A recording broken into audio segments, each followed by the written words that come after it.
Oi, saudações a todos. Estamos aqui para mais um programa do nosso canal 11Cast.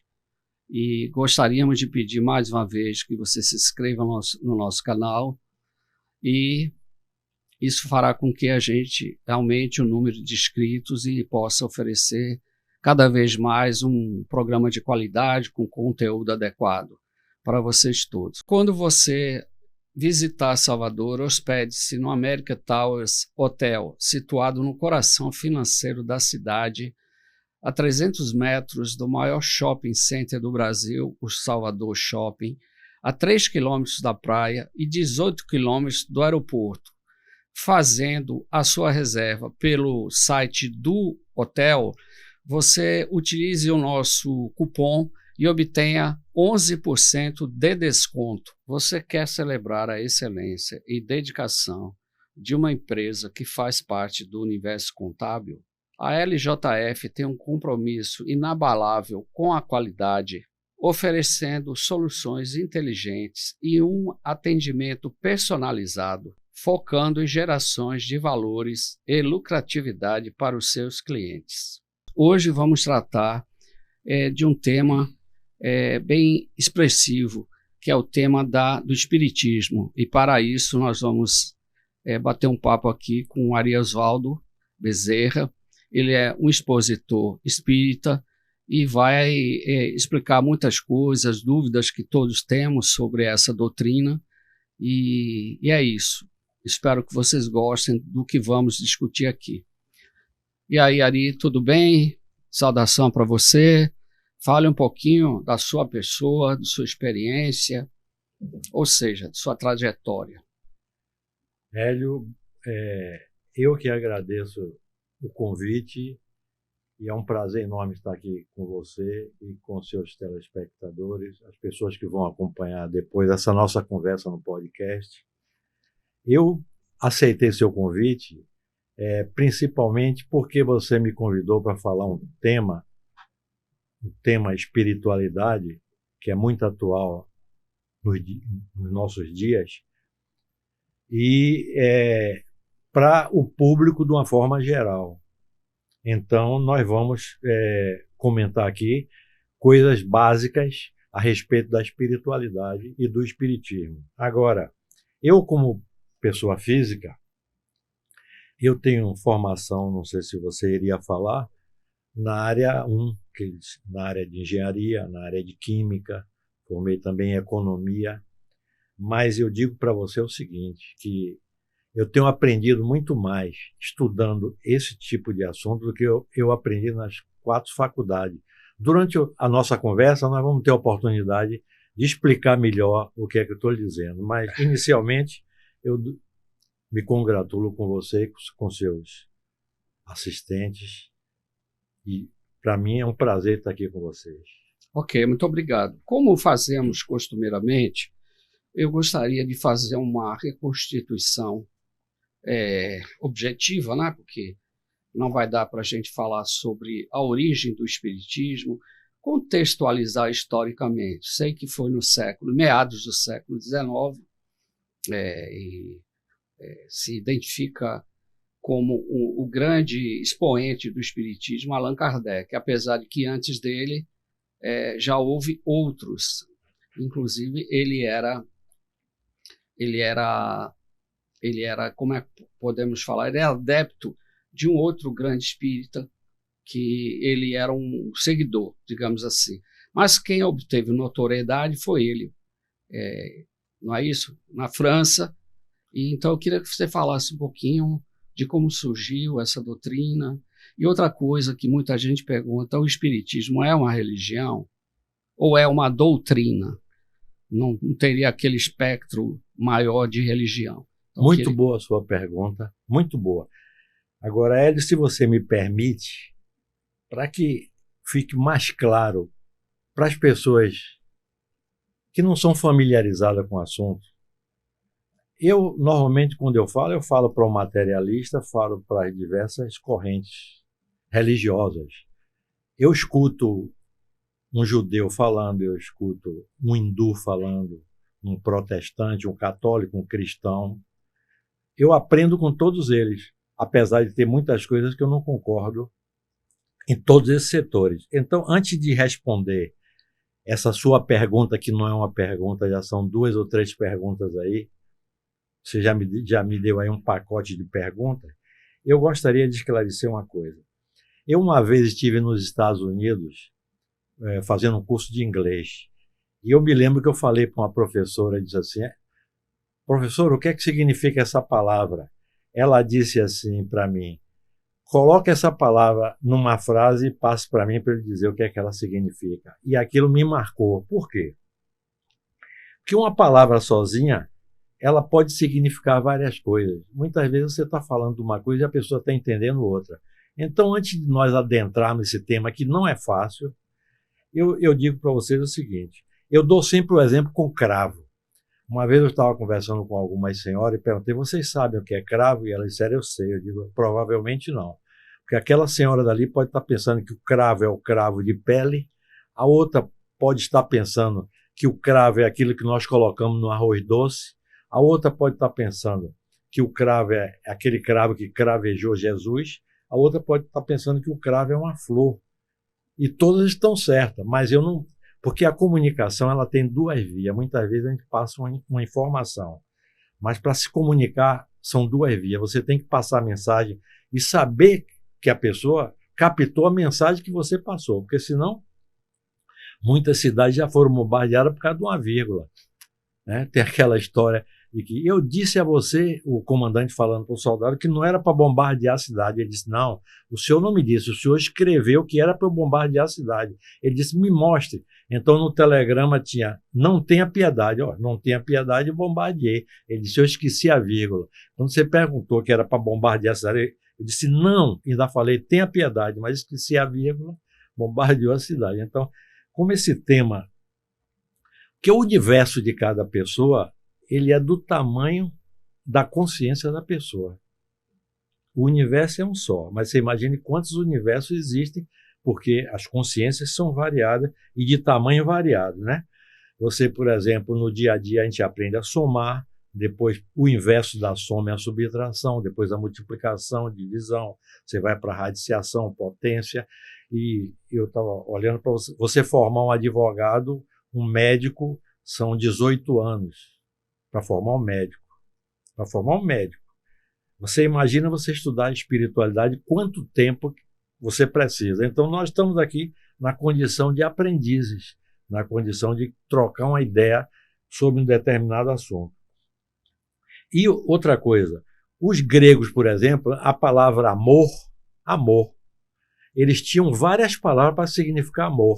Ele tinha uma palavra chamada ero, que era o sexual, que originou o erotismo. Depois ele teve filo, que é o amor filial. O ágape era um amor mais divino, né?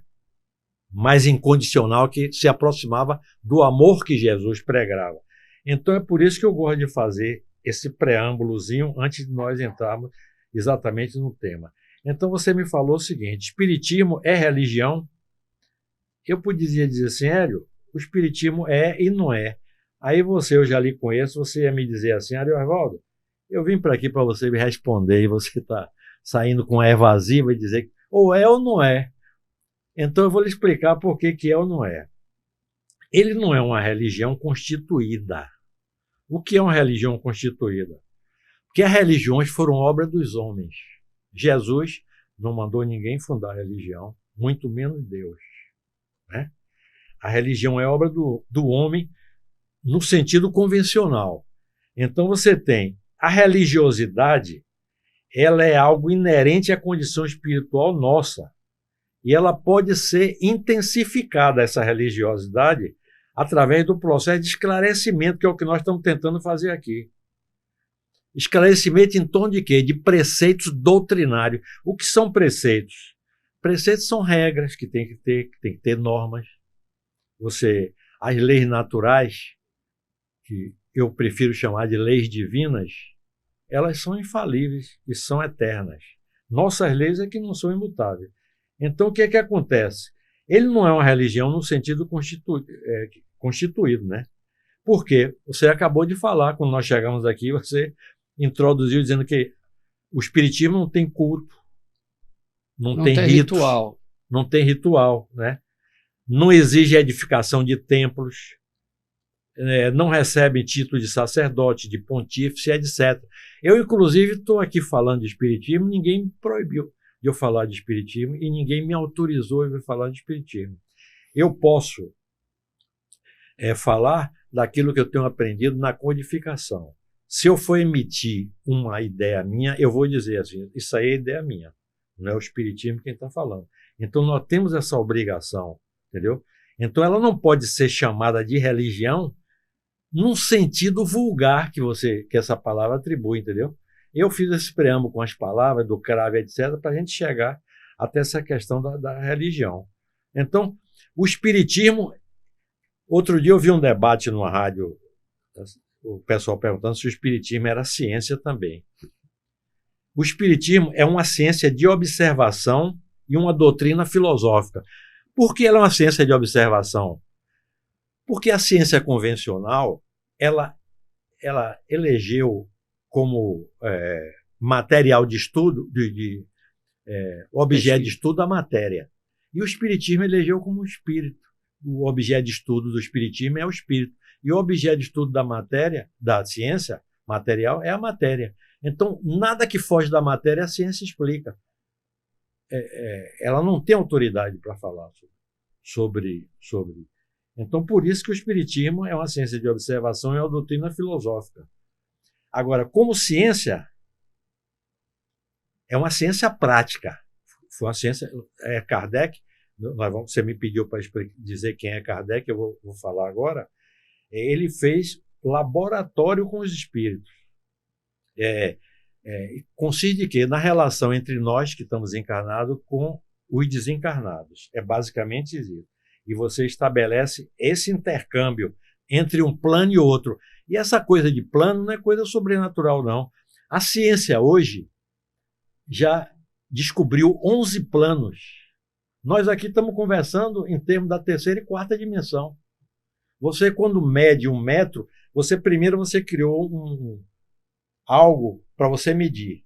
O metro, desse tamanho. Ele podia ser desse tamanho, é relativo, só para você medir. Porque para a gente que nós estamos aqui no corpo físico, você tem que ter o senso, né? O sensitivo. Então você tem que medir, você tem que sentir o cheiro, você tem que ouvir, você tem que ver. Somente que esses órgãos de sentido ele é limitado. Você não vê uma bactéria dentro de um copo de água. Você olha para o céu, você não vê um satélite lá. Então você tem limite. Nós estamos ampliando esse limite com instrumentos, com microscópio, com telescópio, entendeu? Então o que acontece? Você vê como você me fez várias perguntas embutidas em uma. Você perguntou o seguinte: doutrina e religião, qual é a diferença? Pouca gente sabe. A religião é um conjunto de crenças. A doutrina é um conjunto de princípios. O espiritismo não criou nada. O espiritismo pegou os princípios que estavam na natureza. Por isso que Kardec diz que o espiritismo está em a natureza. Agora, quando você tem um conjunto de crença, você vai para a história, você disse que gosta muito de história, né, para eu contar a história aqui, o Sócrates, há 500 anos antes de Jesus, 500 anos, já dizia que existem crenças que não são verdadeiras e verdades que ninguém acredita. E eu aí me reporto. Outro dia eu estava conversando no interior com o senhor, dizendo que o homem foi para a Lua, eu parei a discussão, porque ele quase que me ofendia, dizendo que Deus não ia permitir que o homem fosse para a Lua. Está lá, Apolo 13, porque 13 vezes o homem foi para a Lua, já na Apolo 13. Eu parei a discussão. Existem verdades que ninguém acredita. Agora, existem crenças que o pessoal toma como verdadeiro. Você escuta uma pessoa dizer assim: Hélio, você não passa embaixo de uma escada dia de sexta-feira porque dá azar. Agora, quem é que vai fundamentar isso? Então, como é que você pode se basear numa religião? Eu vou voltar aqui, não sei se vocês já leram sobre Sai Baba. Sai Baba era hindu, era indiano. Sai Baba fazia materialização no ar. ele pegava um objeto no ar, se ele entregava. Isso foi filmado, você entra na internet e você vê. Sai Baba fazia isso. Então, a doutrina é um conjunto de princípios, né? Esses princípios que fazem parte, evidentemente, das religiões. Ari, me permita só uma observação, um parênteses aí. Você fez referência também à ciência, né? Que ela poderia se considerar também, de uma certa forma, científica em função de alguns aspectos.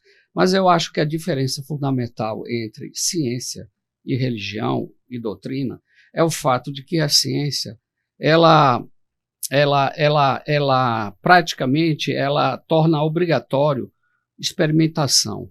A ciência vive de experimentação, inclusive para testar, comprovar ou não comprovar hipóteses. Sei. Né? Porque o pesquisador científico ele tem por obrigação fazer esse tipo, tá? Para confirmação ou não. No caso específico do espiritismo, como é que você poderia afirmar que também tenha esse caráter, esse aspecto científico assim? Porque eu entendo a ciência como uma contraposição à religião e à filosofia também.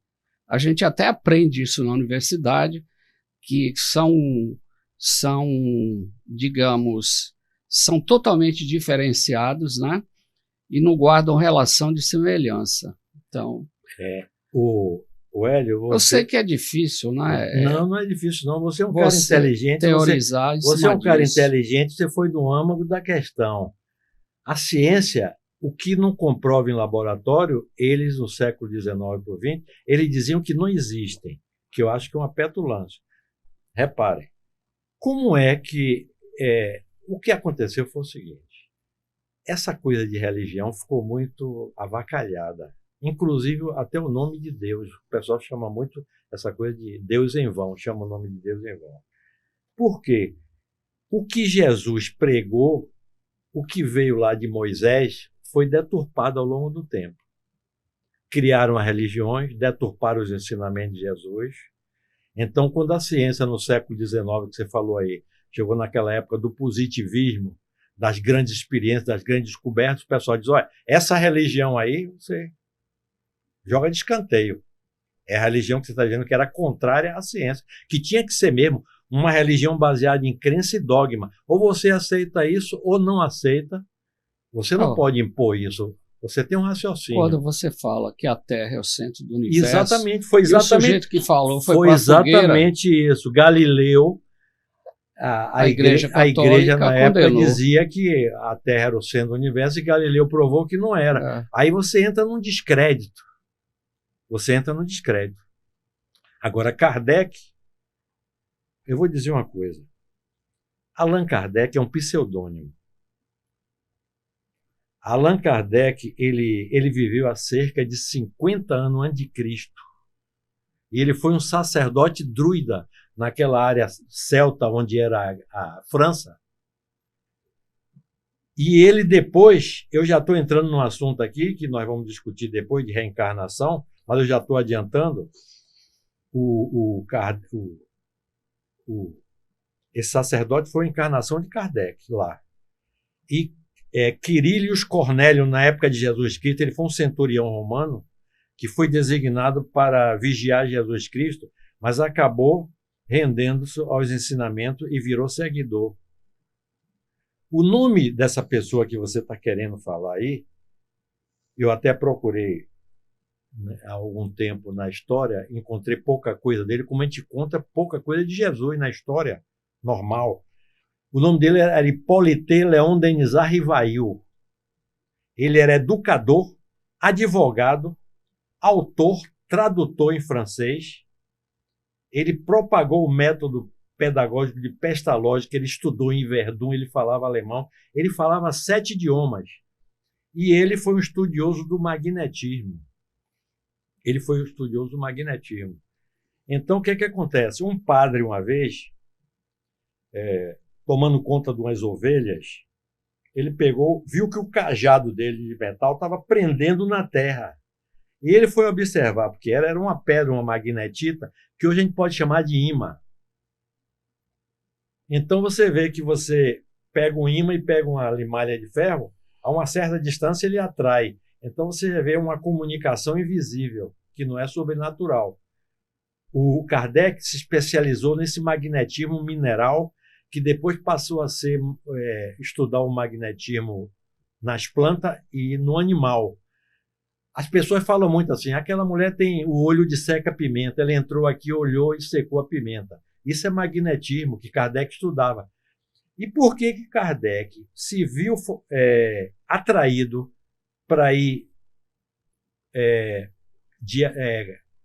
codificar uma ciência que estava emergindo, que era uma ciência, uma religião, uma filosofia, que estava emergindo, porque ele foi... Eu vou lhe dizer por que ele foi chamado. Olha, em 1835 a 1840, ele fundou um curso gratuito de Química, Física, Anatomia e Astronomia, para você ver a cultura desse homem. Ele fez melhoramento da instrução pública em 1828, curso prático e teórico de aritmética em 1824. Ele escreveu a gramática francesa clássica em 1831, para a gente dizer que não está falando de alguém. Rapaz, isso E precoce, porque ele nasceu, e, salvo engano, em 1808. 1803. Pois é. Então ele tinha quanto? 30 e poucos anos aí. É. Agora, uma coisa que eu queria... Ele foi ser aluno em Verdun de Pestalozzi com 8 anos. Uma coisa que eu queria também pontuar, que você falou aí, você tocou nesse assunto aí, quando você fez referência a Sócrates, e a gente pode citar outros, né, gregos aí, filósofos.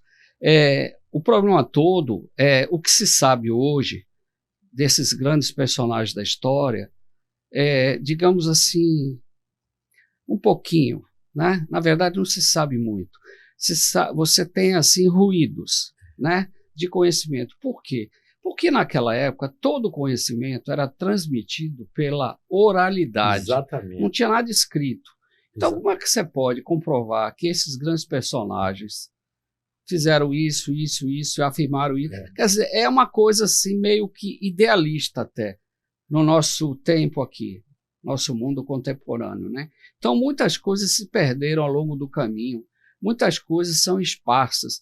O incêndio da Biblioteca de Alexandria, você sabe muito bem essa história, ele praticamente quase que inutilizou todo o conhecimento da época, porque praticamente tudo se perdeu naquele incêndio da Biblioteca de Alexandria, e que foi uma coisa proposital até, né? Os inimigos lá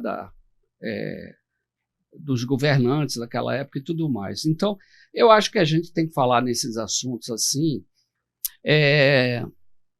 com um pouquinho com o pé atrás, porque a tendência que a gente tem é também de ficar, digamos, enaltecendo demasiadamente esses grandes personagens da história. Eu vou citar o exemplo de Leonardo da Vinci. Eu tenho até um livro aí que eu estou lendo, a história dele, biografia dele. Ele foi um grande inventor naquela época lá em Florença, que ele trabalhava lá para a família Médici e tudo mais e tal. E muitas das coisas que ele prospectava, a grande maioria, não foi adiante. Foram meras elucubrações. E no mundo atual que nós vivemos, que a gente elege grandes personagens da história, a gente fica cultuando em demasia essas pessoas. Eu só queria fazer esse contraponto para entender também que essas pessoas não eram tão magníficas assim, porque na época não havia esse conhecimento, tá? Esse conhecimento acumulado. E a ciência nada mais é do que conhecimento acumulado.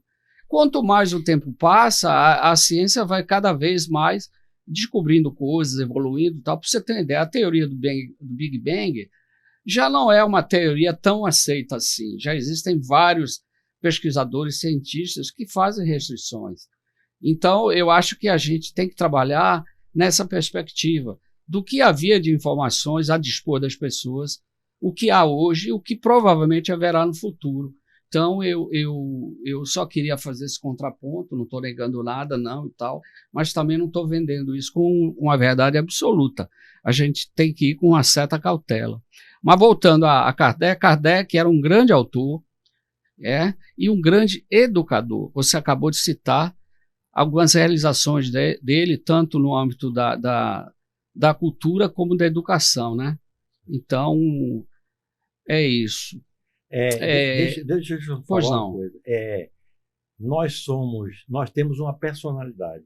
Você é Hélio Ortega, você nasceu numa determinada data e você vai desencarnar numa determinada data. Então, o tempo de vida útil da personalidade vai ser esse aqui. Mas você é um ser imortal. Essa parte mortal, ela tem várias reencarnações. Nós vamos daqui a pouco entrar no problema da reencarnação. Agora, voltando aí, porque você fez pode deixar o pessoal um pouco... Você puxou alguns assuntos aí, dá uma abertura muito grande. Essa questão de você acreditar ou não no que tá escrito. Por exemplo, Jesus não escreveu nada. Exatamente. Sócrates não escreveu nada. Platão não escreveu. Aristóteles não escreveu nada. Exatamente. Mas os discípulos de Jesus, eles escreveram. E esses escritos, por exemplo, o Evangelho, Lucas, né, Mateus... Mas o pensamento, o pensamento não é literal. As ideias não são literais.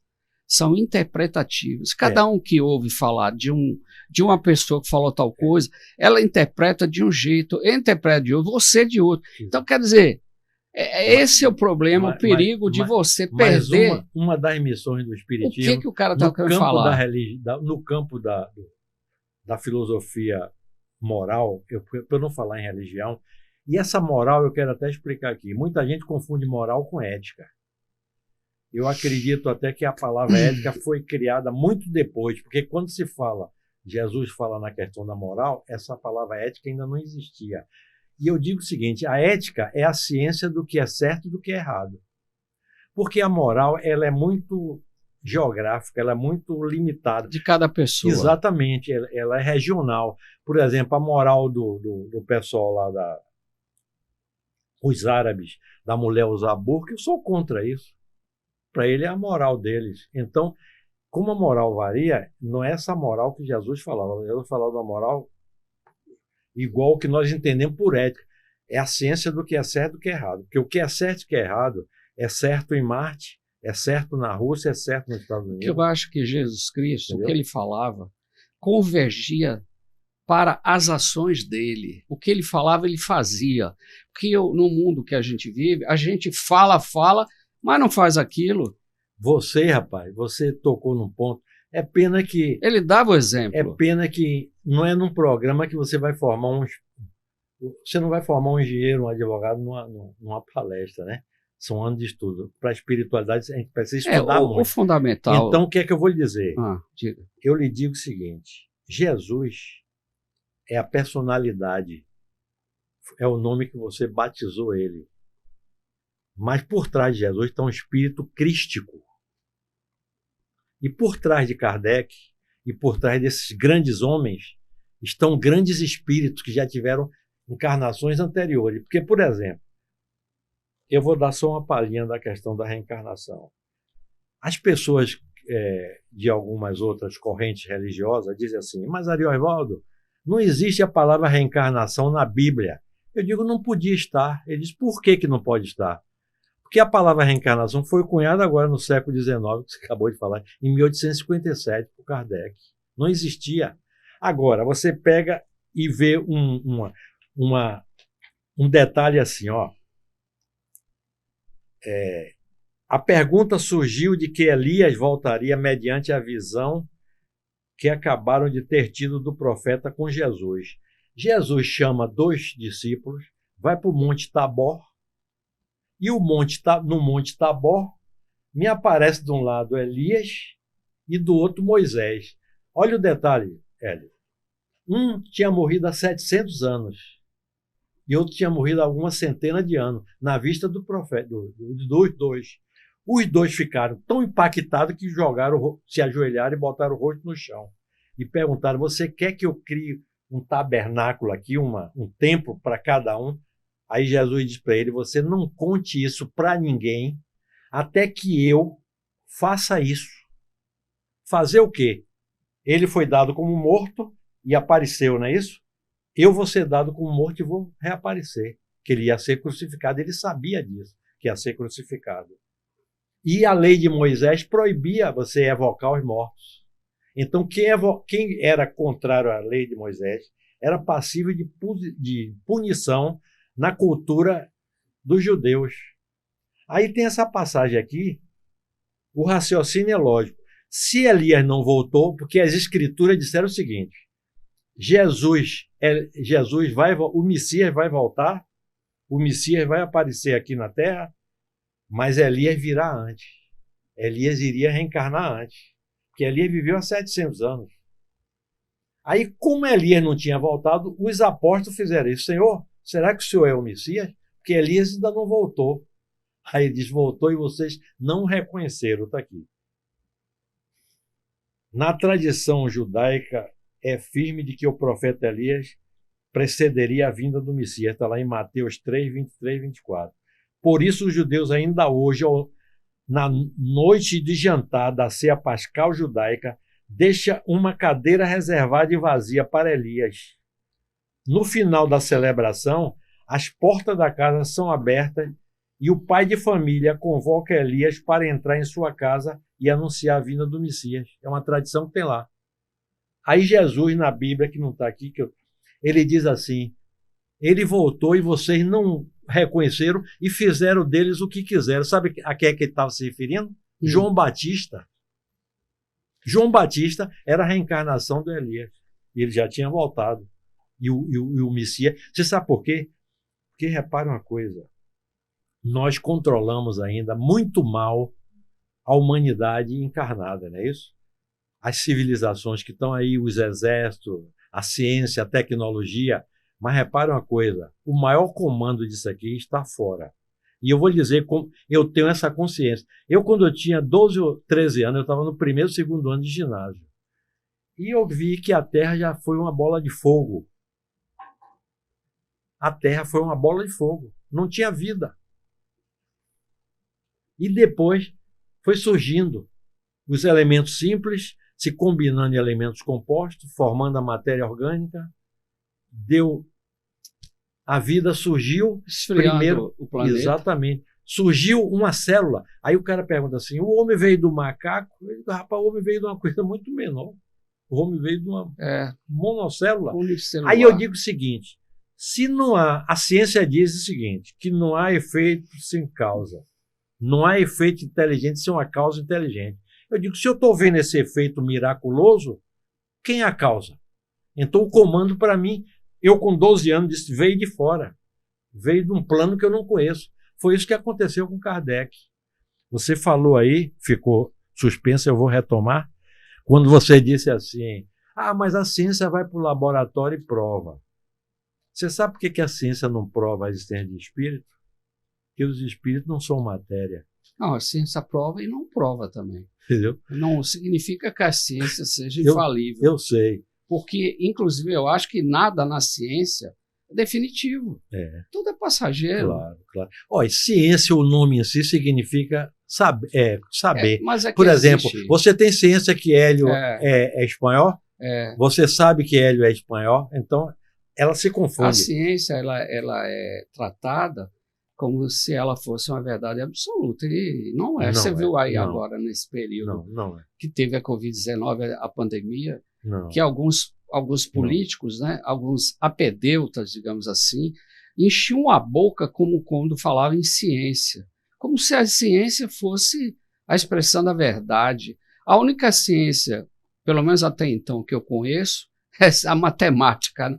Que você nunca vai poder negar aquilo ali. Fora isso, até a questão da água, que a pessoa sempre falava, rapaz, existe uma coisa assim, uma verdade que ninguém pode negar, que é a água ferver com 100 graus centígrados. Não é verdade.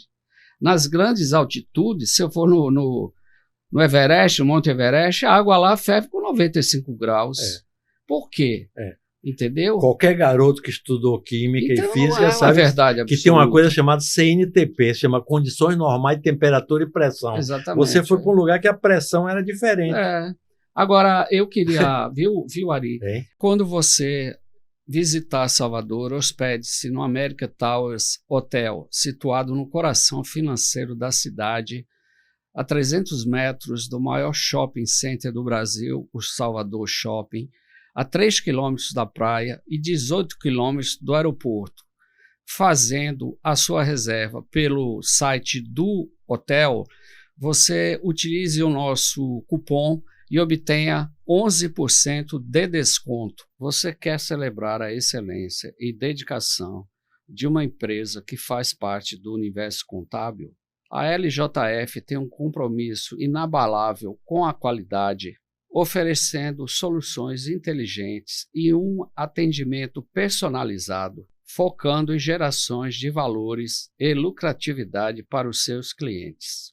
Veja bem, voltando aqui para a questão do espiritismo, eu acho que... Agora, tudo que ele está falando aqui é espiritismo, viu? Não, tudo que ele está falando aqui. Eu sei. Espiritualidade é outra coisa, conforme a gente já falou um pouquinho aí.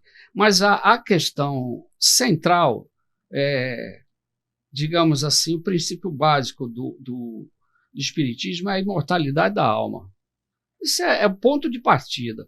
A partir daí, você explica com mais detalhes essa doutrina, né? Então, quem somos nós, primeiramente, do ponto de vista biológico, né? Eu sou o corpo humano que eu carrego. Você também é, todos nós somos. Na verdade, nós carregamos um corpo, mas nós temos uma coisa muito maior do que o corpo humano. Né? Nós temos um invólucro, mas a nossa trajetória aqui na Terra, ela é muito mais do que um simples corpo humano, que tanto hoje em dia é cultuado na civilização que temos. As pessoas fazem culto ao corpo, que é bonito, que é feio, quando na verdade a questão não é essa. Tá? O espiritismo entende de outra maneira, não é verdade? Com certeza. Então, e temos também a questão da morte, que é outro aspecto fundamental que o espiritismo elabora muito, né? Que é você tem a capacidade de encontrar pessoas que já viveram, na verdade, isso é o lado do espiritismo mesmo, propriamente dito, né? E você também pode continuar vivo em outra dimensão. Quando você morrer efetivamente, né? Você separar do seu corpo, desencarnar, exatamente. Porque o espiritismo não acredita em reencarnação, não é isso? O espiritismo não acredita em reencarnação para a mesma pessoa. Você pode voltar para uma outra pessoa, para uma outra família, para um outro país, se seu espírito ainda não tiver completamente depurado, evoluído. A palavra exata é essa. Não é verdade? Não é assim esse processo? Mais ou menos. Então explica aí para gente. Quando a gente falou, você me perguntou no início qual é a diferença entre doutrina e religião. Nós falamos que religião se baseia em crença e Sócrates diz que tem crença que não funciona. Você falou que a ciência bateu e estava certa, porque aquilo não é religiosidade, não é ciência. Ciência é espírito, entendeu? Então, a doutrina é um conjunto de princípios. E você citou aí um princípio da imortalidade da alma. Mas são vários. Ele tem da evolução do espírito através da reencarnação, da existência da vida em outros planos, da prática mediúnica como forma de comunicação entre os encarnados e desencarnados. Mas você não acha... Mas Jesus falou assim, na casa do meu pai tem muitas moradas. O que é que ele queria dizer com isso? Mas só me permite uma coisa, essa palavra reencarnação não está inadequada, não. Porque o que está acontecendo é um retorno... Mas significando voltar para a carne. Eu sei. Voltar para a carne. Mas você não volta para a sua própria carne. Não, isso aí é ressurreição. Ressurreição. É ressurreição. Tá. Entendi. Entendeu? Que é o caso de Jesus Cristo. Porque Jesus aparentemente apareceu com o mesmo assim, corpo. Você não acha que se você retorna o seu espírito, a sua alma, digamos, retorna, aí tem que ter também essa questão de diferença entre alma e espírito. Você reencarna em uma outra pessoa, em uma outra família, em outro lugar, do outro lado do planeta e tal. Isso aí, o que prevalece é a carne ou o espírito? Essa é a minha pergunta. Vou falar. Olha, não seria espiritualização? Deixa eu lhe falar. Ou reespiritualização? Deixa eu lhe falar uma coisa. Não sei, só estou colocando Eu aqui. sei, eu sei. Eu dou sei. muito valor às palavras. Às vezes existem palavras que eu acho que não são muito adequadas. Eu sei. A reencarnação significa voltar para a carne. Voltar Seja lá para de quem for. voltar para a carne. Aí depois nós podemos detalhar isso. Agora, você falou uma coisa aí, você falou uma coisa que me fugiu, tudo bem.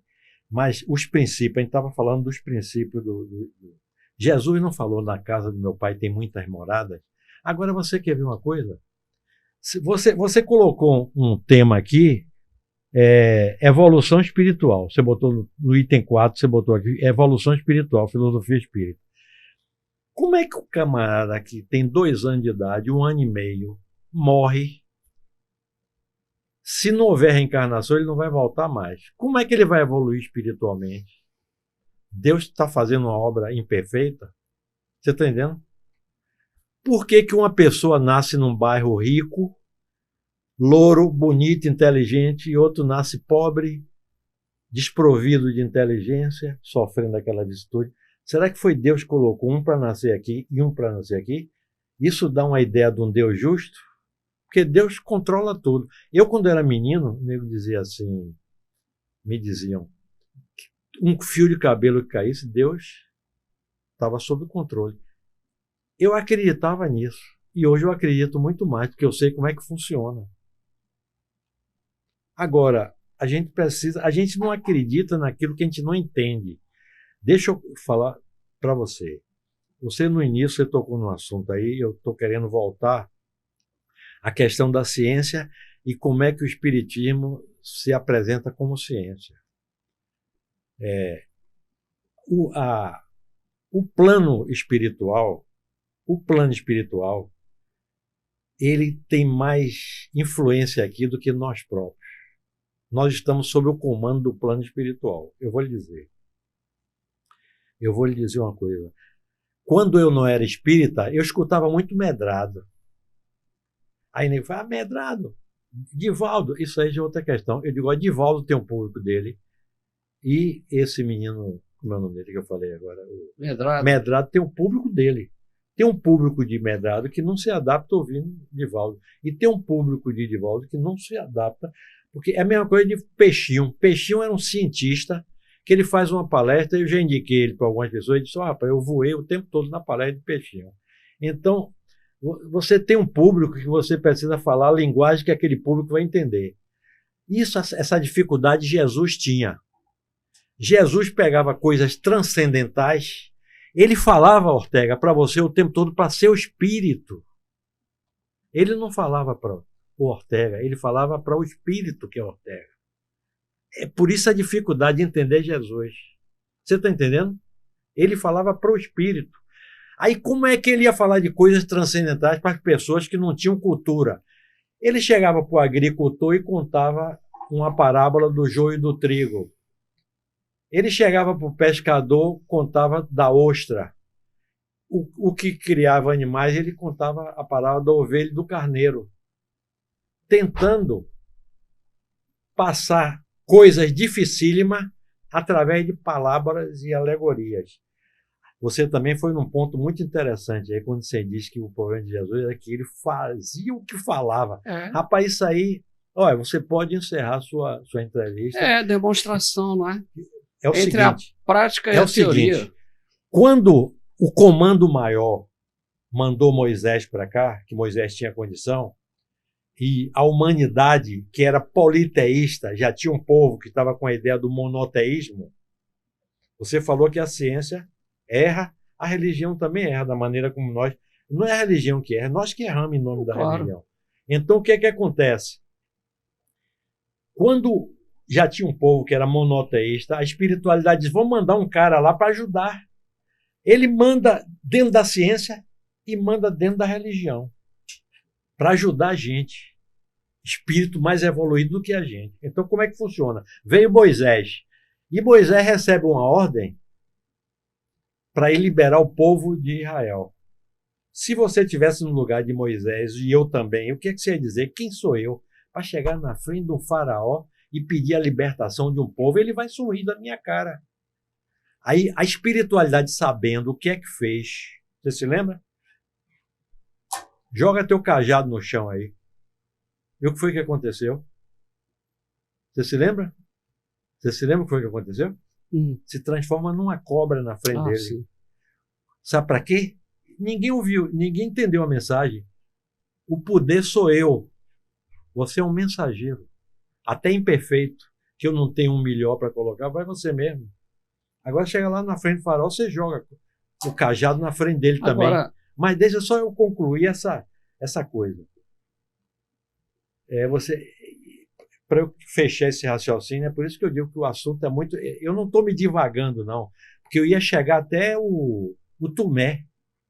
Jesus veio, Moisés antes de Jesus. Depois Jesus veio pessoalmente fazer aquilo que estava na lei. Porque ninguém conseguiria fazer, só ele conseguiria fazer. Mas os apóstolos dele que estavam ali aprendendo, teve um deles que quando ele foi crucificado, porque você sabe quantos soldados tinha no exército romano? 200.000. Você sabe quantos eram os cristãos? 12. Então 200.000 para pagar 12, se eu quero acabar com o cristianismo, já matei o líder, é fácil. E por que não acabou?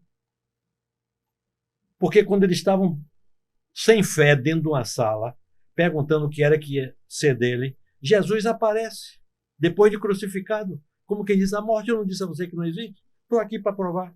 Não estava lá com Elias e Moisés, agora sou eu. Estou aqui. Você está pensando que 200.000 vai ganhar 13? Não ganha porque o general do 13 sou eu. Você está entendendo o tamanho? Agora você viu. Jesus aí aparece no meio da sala, olhando para ele, pergunta, você viu eu transformar pão em vinho? Viu multiplicar pães, curar cego, curar leproso, tirar obsidiados, que nego diz que estavam endemoniados. E agora você está pensando que vocês vão perder por 200.000? Não vai perder porque eu sou o general. Aí fez aquela coisa em Pentecoste. Mas antes disso, o Tomé, que não estava no meio, os apóstolos foram até ele e disseram, o mestre voltou. O que foi que ele disse? Não acredito. Para você ver como nós somos. E Jesus e a espiritualidade sempre dando colher de chá a gente. Ó, tome. Vocês querem isso? Prova, tome prova. Tome prova. Então, ele fez o seguinte, agora eu não vejo mais ninguém. Agora eu vou mandar os espíritos descerem. Em 1857, a França era o centro do mundo e eles mandaram um batalhão de espíritos descer e dar provas que existia outro plano. Como é que eles deram prova? Primeiro, em 1848, vocês entrem e pesquisem as irmãs Fox nos Estados Unidos. Você sabe do caso da irmã Fox? Não. No dia 31 de março, depois de 31 de março, vem o quê? 1º de abril, o dia da brincadeira, né? De 1848, as duas meninas que eram presbiterianas ouviram pancada dentro de casa. Fenômeno de efeito físico hoje, o espiritismo explica isso. Fenômeno de efeito físico. Batidas. Você sabe o que foi que a menina disse? Isso aí é arte do Beuzebu, na crença dela, do chifrudo do... Aí, quando começou a bater, ela fez assim, se foi alguém que já morreu aqui, dê 2 pancadas. Ouviu 2 pancadas. Você foi assassinado aqui, se eu chamar minha mãe e chamar os vizinhos, você vai continuar batendo, dê 3 pancadas.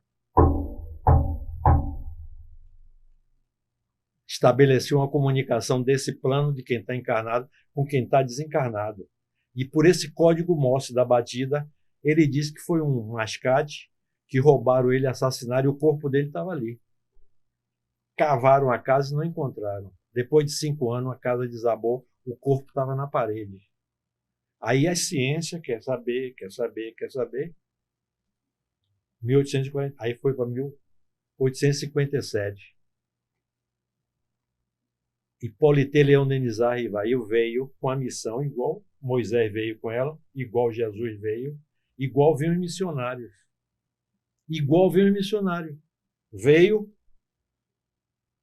Ele veio carimbado para ser o codificador do espiritismo. O pessoal diz que foi ele que escreveu o livro do Espírito. Não foi ele que escreveu.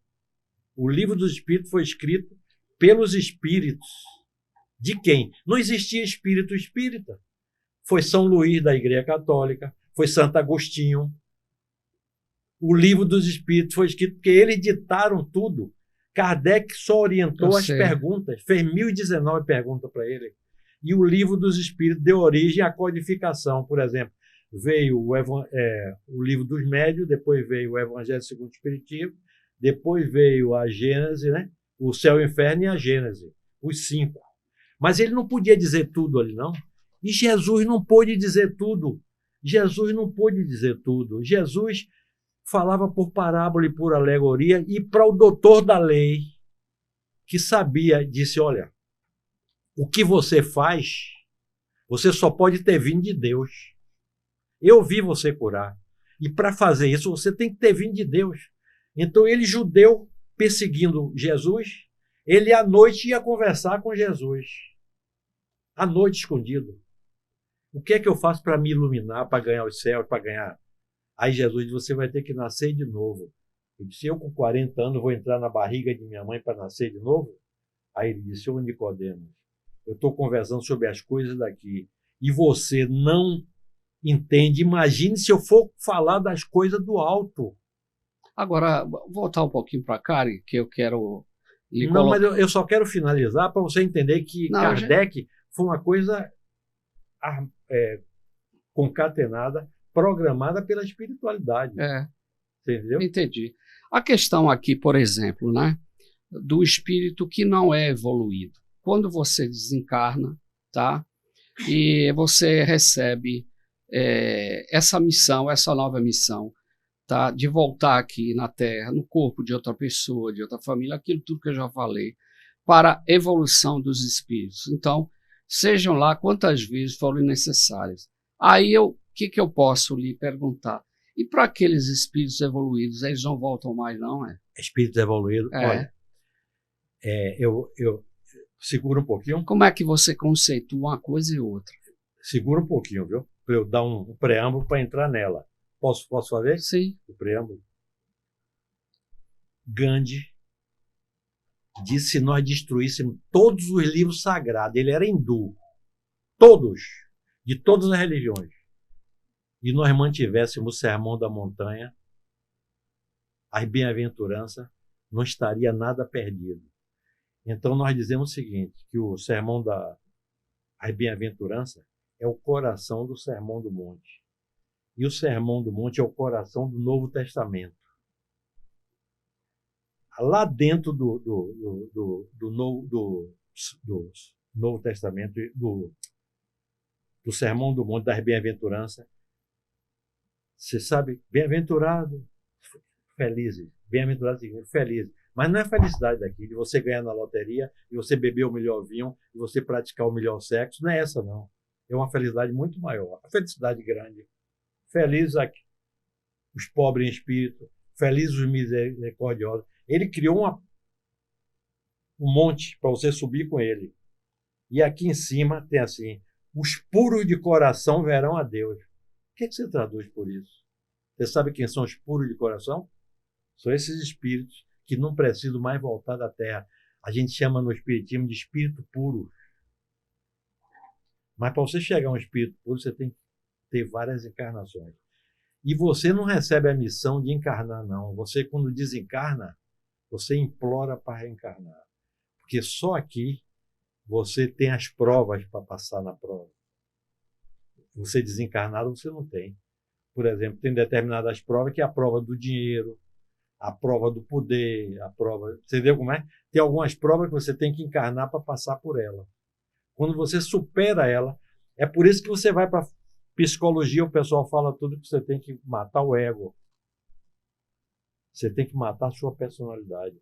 Quando o pessoal fere a sua personalidade, você... E Jesus não fazia isso. Jesus com aquela coroa de espinho, sendo crucificado, Jesus fizesse assim, ó, o vento levava todo mundo para longe, com o poder que ele tinha, que ele manobrava tudo. Mas ele foi o único que não reagiu. O cara não lhe dá bom dia, no outro dia você não dá bom dia para ele, porque você é igual a ele. Você está entendendo? O cara lhe dá um tapa, você quer dar 2, velho. Você está entendendo? O dia que você não reagir mais, Chico, tem um caso de Chico, ele pediu para contar, né? Já deve estar vendo. Chico, rapaz, trabalhava tanto que sangrava o olho. Chico psicografou 400 livros. Chico Xavier. Chico Xavier. Você escreveu 3 livros, não foi? Não, 7. 7 livros. Parabéns para você. Eu só consegui escrever um. Um cientista francês disse que é impossível um homem escrever 400 livros numa encarnação. Não era Chico que escrevia, quem escrevia eram os espíritos, utilizando a Ele mão era um dele. escriba. Exatamente. Tanto é que Paulo Estevão, ele foi entrevistado no Pinga Fogo, as autoridades perguntou: Chico, que livro magnífico, historicamente, geograficamente, socialmente, onde foi que você pesquisou? Eu não sei, eu não vou dizer porque vocês não vão acreditar, eu não sei de uma palavra que está naquele livro. Mas eu vou voltar para o que eu ia contar de Chico. Chico estava à noite, 11 horas, o olho quase sangrando. Às vezes, 5 horas da manhã. Chico, você acordou? Você diz: meu filho, ainda nem dormi. E o pessoal pensava que esse camarada vivia de boa.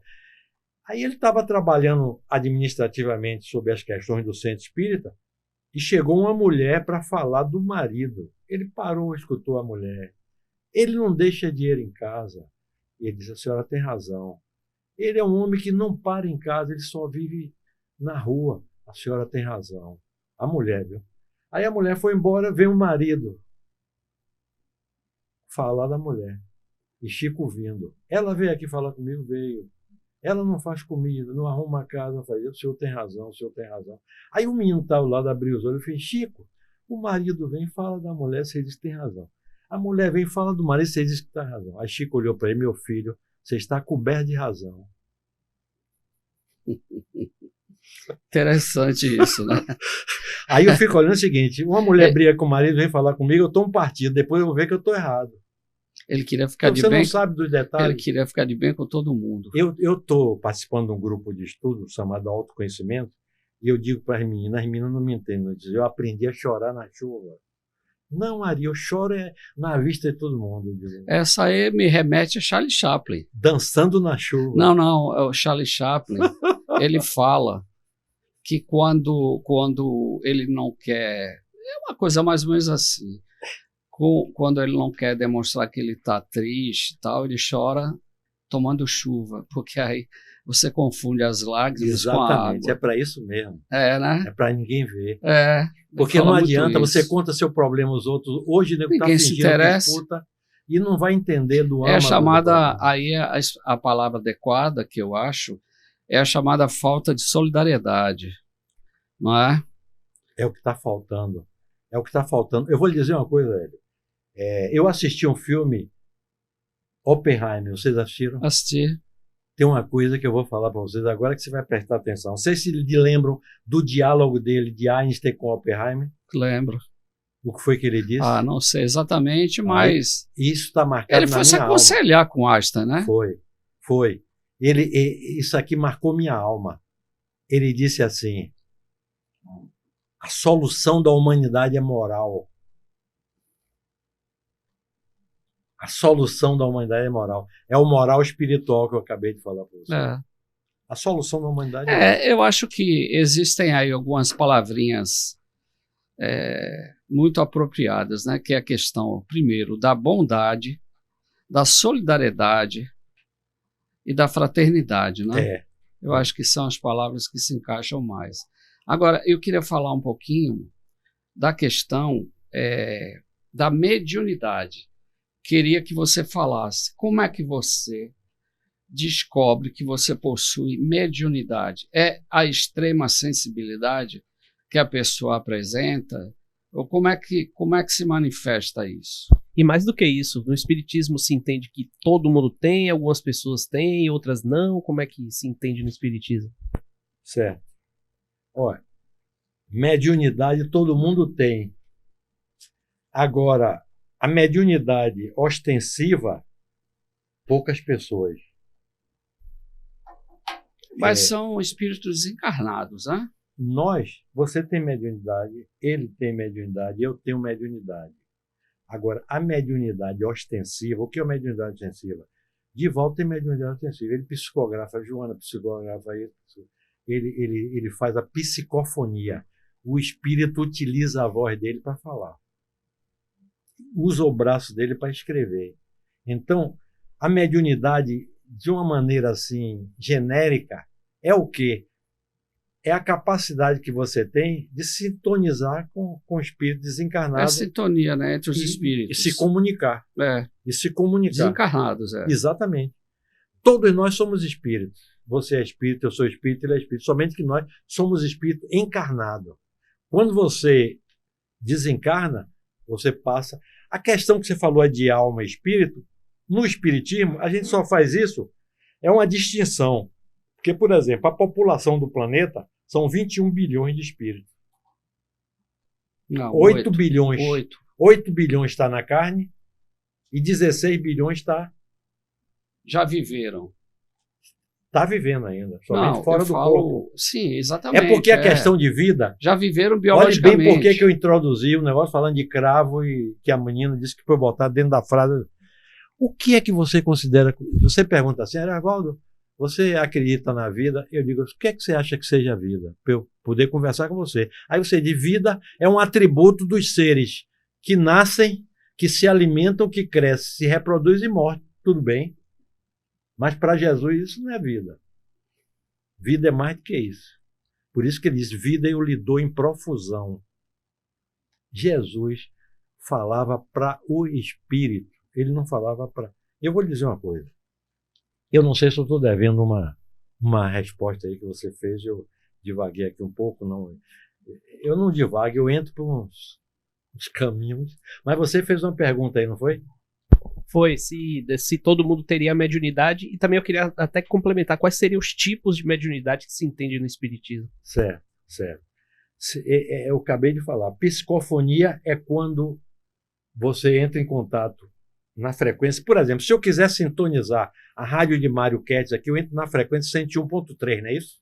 Não sei. Eu acho que é 101.3. Não sou ouvinte, não. A Educadora, eu acho que é 107.5. Eu entro na frequência dela. Ele entra na frequência do desencarnado e conversa e pega a mensagem do desencarnado. Psicofonia é um tipo de mediunidade. Entendeu? A outra, psicografia, Divaldo Chico, nós acabamos de falar, que ele escreve. Isso é mediunidade. Mas a mediunidade é o seguinte, você diz assim, às vezes, eu tive uma intuição. É pintura também, né? Pintura, psicografia. Psicografia, né? Eu não sei. Não, daqui a pouco eu lembro. Aí repare, Medrado faz isso, pintura mediúnica. Aí repare uma coisa. Se todo mundo tem o mesmo tipo de mediunidade. Sim, sonho. Você diz, rapaz, você vê a pessoa contar um sonho e acontece. Eu vou dizer uma coisa, eu formei em química. Tem um químico chamado Kekulé. E os químicos raciocinavam com as fórmulas da substância em linha reta, em linha plana. E o benzeno, ele tem uma forma fechada. E eles não sabiam como era a forma do benzeno. Eles já sabiam que a proporção de carbono e hidrogênio era a mesma, inclusive 6 e 6. Mas não sabia. Aí o Kekulé acordou de manhã dizendo que sonhou com... Peraí. Ele sonhou com 6 cobras, uma mordendo o rabo da outra em círculo fechado. Aí ele veio para cá e desenhou a fórmula do carbono, do benzeno. Entendeu? Aqui, ó. Círculo fechado, tá vendo? Ele disse que sonhou com 6 cobras mordendo um rabo do outro e matou a fórmula. Provavelmente ele não tenha visto 6 cobras, ele viu isso, que ele nunca tinha visto. Quando a gente está no plano de lá, com nossa espiritualidade, sem o embotamento do corpo físico, porque o corpo físico ofusca isso. O HD do cérebro é pequeno para caber tanta informação. Então por isso que diz que a linguagem de sonho é decodificada, é figurativa, não é simbólica. A linguagem de sonho é simbólica, não é assim? Tem gente que interpreta sonho por causa disso. Mas os sonhos, você sabe o que é o sonho? Quando você dorme à noite, você desmembra. Você sai do corpo. Você fica ligado ao corpo Sim. por um fio. Você sai em Exatamente. função daquilo que você está realizando. Exatamente. Então em sua você pode quimera. entrar em contato com pessoas desencarnadas. Ou, por exemplo, a humanidade está passando uma crise dessa da Covid e nego não descobriu a vacina e o pessoal está perto.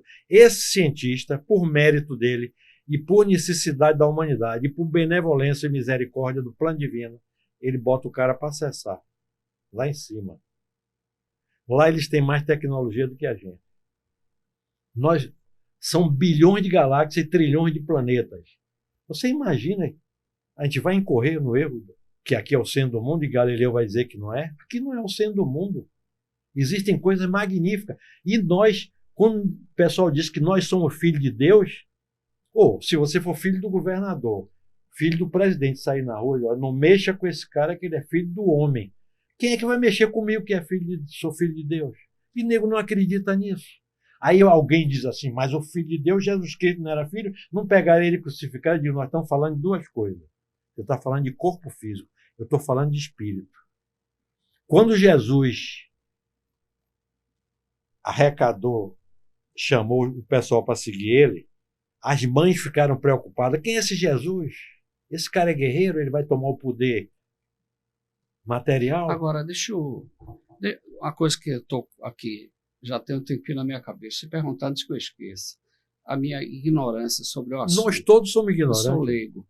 Mas a minha pergunta é o seguinte, quando você desencarna do seu corpo físico, né, você se torna um espírito que provavelmente vai retornar, vai reencarnar e tal.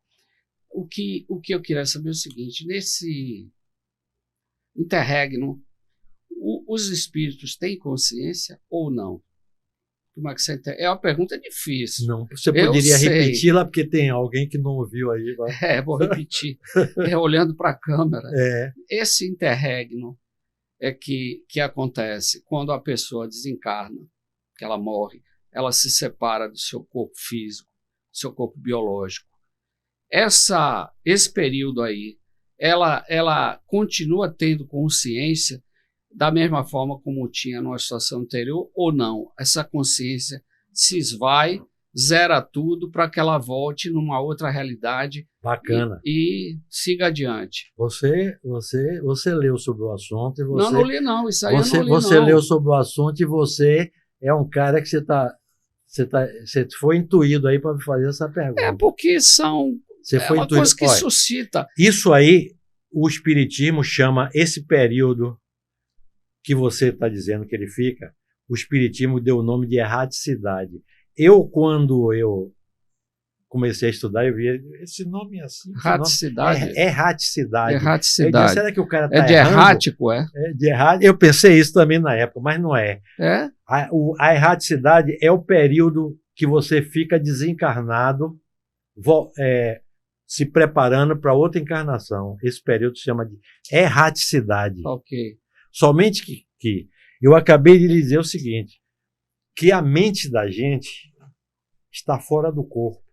Sim, então, completamente, eu também acho. O cérebro da gente ele tem um limite. Se você gravar alguma coisa no cérebro, o micróbio vai comer quando você enterrar, vai desaparecer.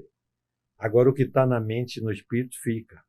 Então, o que acontece? Quando você se desencarna, você se desliga do corpo físico, sua mente amplia de uma maneira que você tem conhecimento de todas as encarnações passadas suas, de algumas. Somente se eles podem bloquear alguma coisa. Eles têm condição de bloquear alguma coisa que você não deva se lembrar agora. Porque você pode ter feito uma coisa muito grave e que você, às vezes, vai ficar com senso de culpa. Então, eles sabendo disso, eles bloqueiam e deixam você se lembrar da maior parte.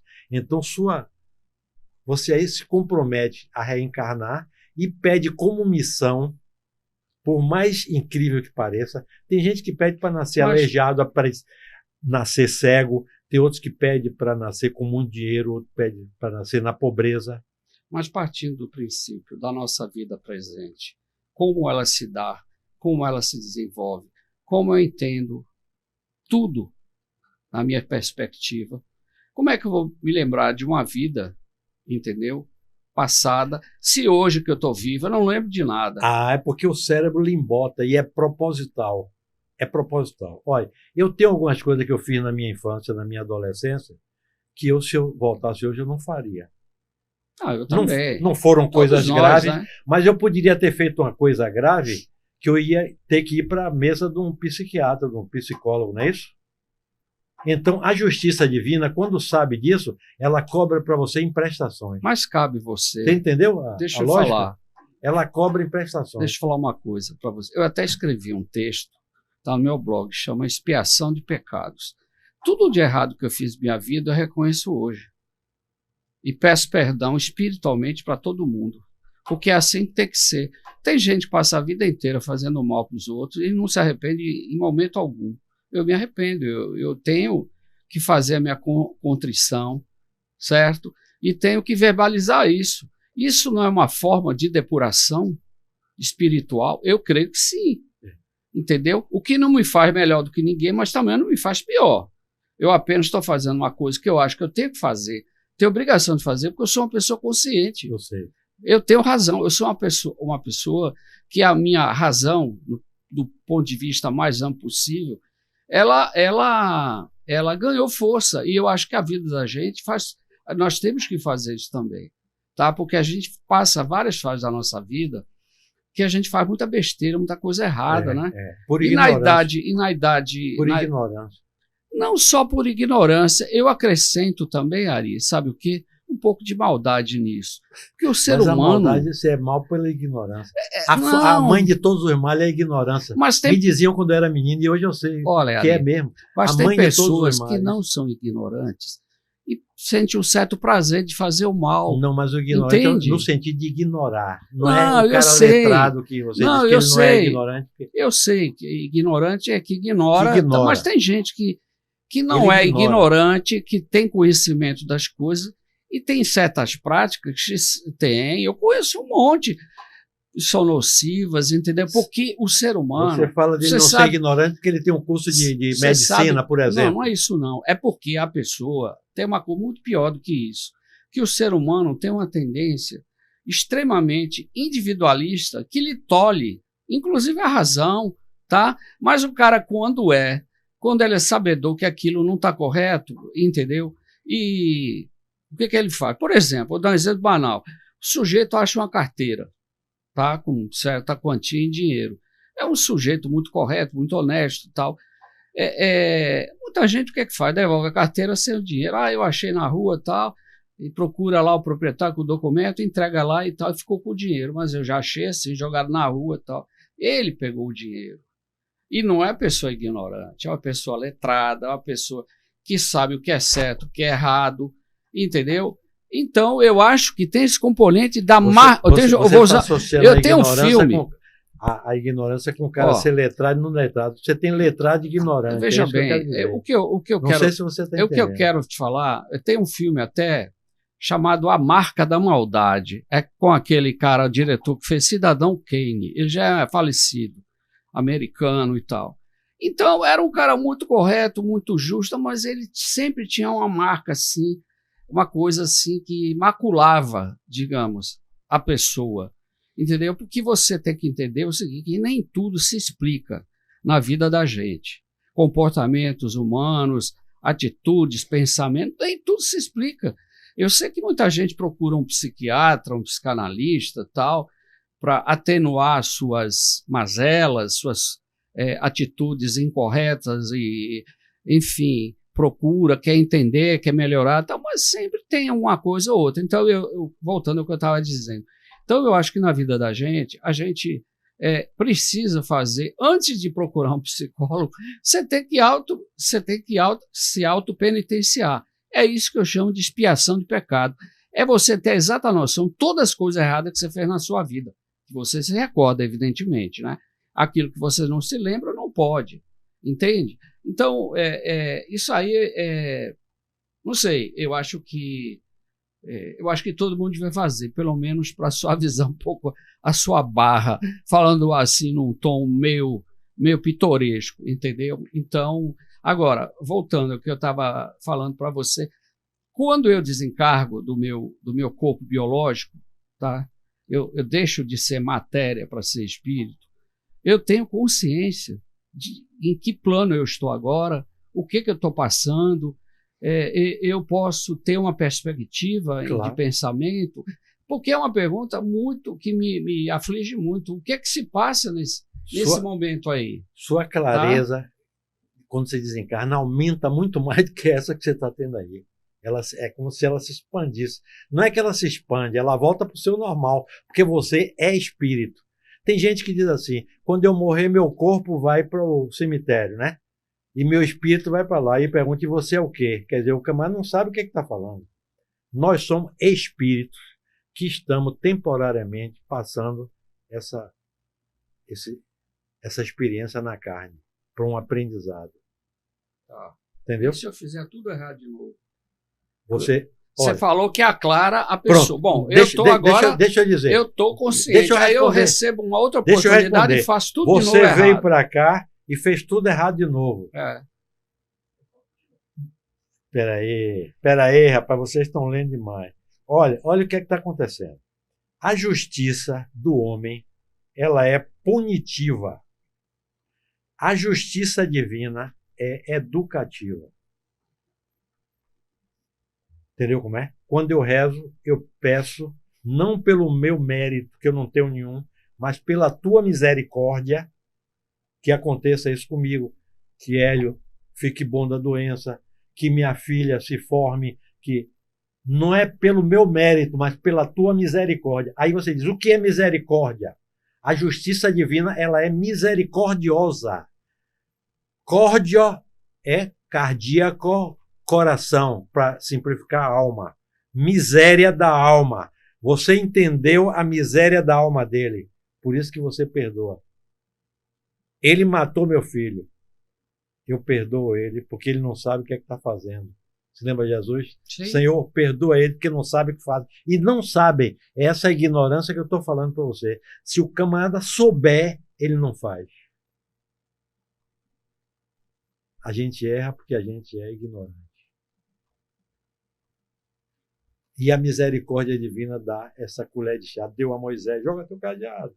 Tomé, eu não acredito. Agora, só para finalizar, que vocês me interromperam naquela hora, Jesus, quando apareceu para ele, diz assim, vocês gostam de encenação, de mise-en-scène?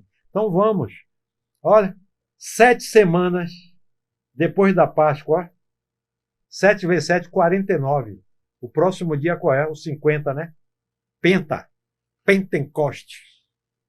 Mandou os apóstolos se reunir aqui, ó, no centro do mundo, aonde todo mundo vinha render a natureza ou a Deus, ou a render glória por causa da colheita. Repare, todo mundo aqui falando línguas estrangeiras.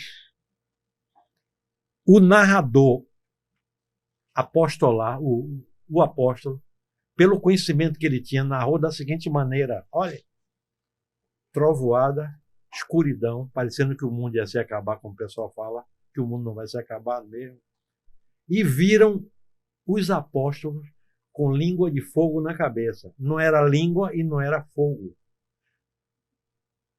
Ele viu o formato da língua e viu o aspecto de fogo. Ele escreveu, que era o conhecimento que ele tinha, mas não era nem língua nem fogo. Na cabeça dos apóstolos. E a partir dali os apóstolos começaram a falar línguas estrangeiras. Diga para quê? Para pregar o evangelho daquele povo na língua dele. O fenômeno foi tão impactante que 500 pessoas se converteram ao cristianismo. Não eram 13? Passaram a 513. Então Jesus, o tempo todo ficou... Vocês querem prova? Aí você fala da mediunidade. Tem mediunidade de cura, respondendo ainda a sua pergunta. Vocês já assistiram o filme O Predestinado, de Arigó? Está na Netflix. Assistam. Arigó era católico. E a mediunidade aflorou. Zé Arigó, ele recebeu o espírito do Dr. Fritz, exato. Que era um médico alemão. Da Segunda Guerra Mundial. Exato. Agora, por que... Mas deixa só eu concluir isso. Olha, Arigó era católico. E o padre expulsa ele da igreja, que ele ia para a missa. Não tem nada a ver mediunidade com espiritismo. Tem gente que pensa que espiritismo e mediunidade não é. O espiritismo utilizou a mediunidade para fazer o intercâmbio com outro plano. Arigó curava as pessoas. Você sabe o que aconteceu com ele? A NASA mandou cientistas estudar Arigó. É assim que se deve fazer, estudar as coisas que a gente não conhece. Você sabe o que foi que fizeram aqui no Brasil? Meteram ele na cadeia, dizendo que ele estava praticando a medicina ilegal. E ele curou os presos dentro da cadeia. Ele era charlatão. Então você vê como é que a pessoa trata esse tipo de coisa. Agora, coincidentemente, todos os demais que receberam o espírito do Dr. Fritz posteriormente tiveram um final trágico. O que se atribui a isso? Morreram de morte violenta. Rapaz, eu vou dizer uma coisa. Você sabe disso. Você sabe que o espiritismo fugiu dessas questões. Por exemplo, os atos normais da vida de Jesus. Jesus teve irmão? Maria era virgem? O espiritismo não entra nesse negócio. Porque isso não vai trazer nada de bom para ninguém. O espiritismo discute as questões morais e espirituais porque a doutrina não quer fazer adepto. A doutrina quer fazer o homem de bem, quer ajudar a... E, por exemplo, o Evangelho segundo o Espiritismo é uma explicação do que Jesus falou. É só uma explicação. Quando você visitar Salvador, hospede-se no America Towers Hotel, situado no coração financeiro da cidade, a 300 metros do maior shopping center do Brasil, o Salvador Shopping, a 3 quilômetros da praia e 18 quilômetros do aeroporto. Fazendo a sua reserva pelo site do hotel, você utilize o nosso cupom e obtenha 11% de desconto. Você quer celebrar a excelência e dedicação de uma empresa que faz parte do universo contábil? A LJF tem um compromisso inabalável com a qualidade, oferecendo soluções inteligentes e um atendimento personalizado, focando em gerações de valores e lucratividade para os seus clientes. Eu teria, assim, vamos entender aqui uma coisa de uma maneira... Vamos polemizar um pouquinho, não faz mal polemizar. Mais do que a gente está polemizando? Não, a gente está conversando abertamente. Então, por exemplo, os tais espíritos obsessores, eles não atingiriam também, não agrediriam também essas pessoas beneméritas, Dr. Fritz, Arigó, aquele pernambucano que eu esqueci o nome dele. Então, não seria também esse tipo de coisa? Lógico. Porque, falando disso, lógico. Os espíritos obsessores são vários tipos. Pelo que eu vi, são 7. Tem aquele que é caseiro, que é exatamente o seguinte: o cara que desencarnou, que ele tinha tanto amor pelos familiares, por aquela casa onde ele vivia, que ele permanece ali. E ele permanece como um espírito obsessor. Não que ele queira fazer o mal. Na verdade, ele é obsessor por excesso de amor que ele sente por aquelas pessoas. Estou correto? Tá certo. Tem outro tipo que é chamado por atenção, que é aquele espírito que a vida inteira recebeu uma atenção toda especial por aquelas pessoas, amigos, parentes e tal. E ele continua vinculado a isso, aquele tipo de vida que ele tinha. Então, ele não se afasta nunca dessas pessoas. Não é verdade? Tem um outro também, que é deixa eu ver aqui, por amor. Aquela pessoa que perdeu o marido, uma mulher que ela tanto amava, e vice-versa, ou jovens, namorados e tal. E o espírito lá permanece, obsessivo por isso. Não é verdade? Eu já citei alguns aqui. Tem o escravo. É aquela pessoa que dependia demasiadamente de outra, não que fosse escrava, mas ela se colocava meio como tal, totalmente dependente, e ela desencarna e ela não consegue viver sem aquela pessoa ou aquelas pessoas.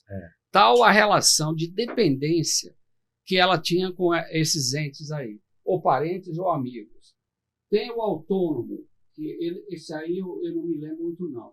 Tem o enviado e tem o vingativo, aquela pessoa essa efetivamente que não aceita e ela quer se vingar de pessoas que tiveram sucesso na vida, né, que tudo deu certo e tal, e tal, e tal. Não é isso? São esses aí. Tem mais, então, tem na muito verdade, mais. É a questão, aí que eu de novo vou falar, a questão de você ter espíritos que eles têm que se depurar em outras vidas, que eles serão reencarnados e tal. Tem também a gente pode falar que tem aqueles espíritos, digamos, que não vão melhorar em momento algum, estarão vagando por aí com todas as oportunidades que foram oferecidas, eles jamais... Hélio faz 3, 4 perguntas numa só. Eu dei o tema e agora você se vire aí. O cara mistura 4, 5 perguntas, me deixa numa situação. Não, o espírito obsessor. Eu vou dizer uma coisa. Se eu isso. disser que você já foi alguma vez espírito obsessor sem você saber, você acredita? Eu acredito. Tem uma frase que diz assim: entre a terra e o céu existem mais verdades do que a vã filosofia, né? Nos diz. Exatamente. É Então, o que é que Shakespeare, acontece? essa frase. O obsessor mais tradicional é aquele seguinte: você imagina, você é casado, tem uma fazenda, tem filho e tal, e aparece um cara lá que se diz seu amigo, mata você para ficar com seu dinheiro, chega para sua mulher, diz que você foi assassinado, que ele tentou lhe defender, tudo, ganha sua mulher, fica com sua mulher, e você desencarna e vê que você está vivo.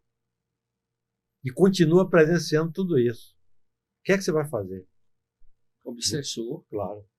Esse cara me fez isso, eu tenho que, de alguma forma, ir buscar o que é meu e me vingar desse filho da mãe, não é isso? Isso é que é obsessão. Aí você agora tem mais poder, porque você está fora do corpo. Eu, para ir para casa, eu tenho que pegar o carro. E você, como espírito, você se desloca com mais velocidade, você lê pensamento dos outros. Você vai ter mais arma para atacar o cara. Aí você faz tudo para obsidiar o cara. Quando você não puder diretamente você fazer isso, você pega as pessoas que estão em sua volta, desencarnar também, bota para... Ataca seu filho, ataca sua mulher, e ataca por outras vias. Se você tiver, por exemplo, for um cara apegado à oração e tal, ele vai sentir dificuldade, ele tenta atacar sua mulher, você entendeu como é?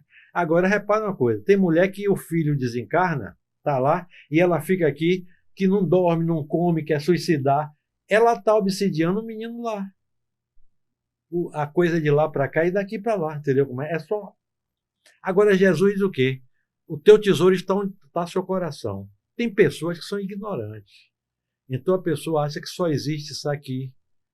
Não tem condição de fazer o que nós estamos fazendo aqui, procurando se inteirar se existem outros planos ou não, se a vida termina aqui, como é. E como é que a gente vai saber isso? Por testemunhos que vêm de lá para cá, porque a gente não pode saber.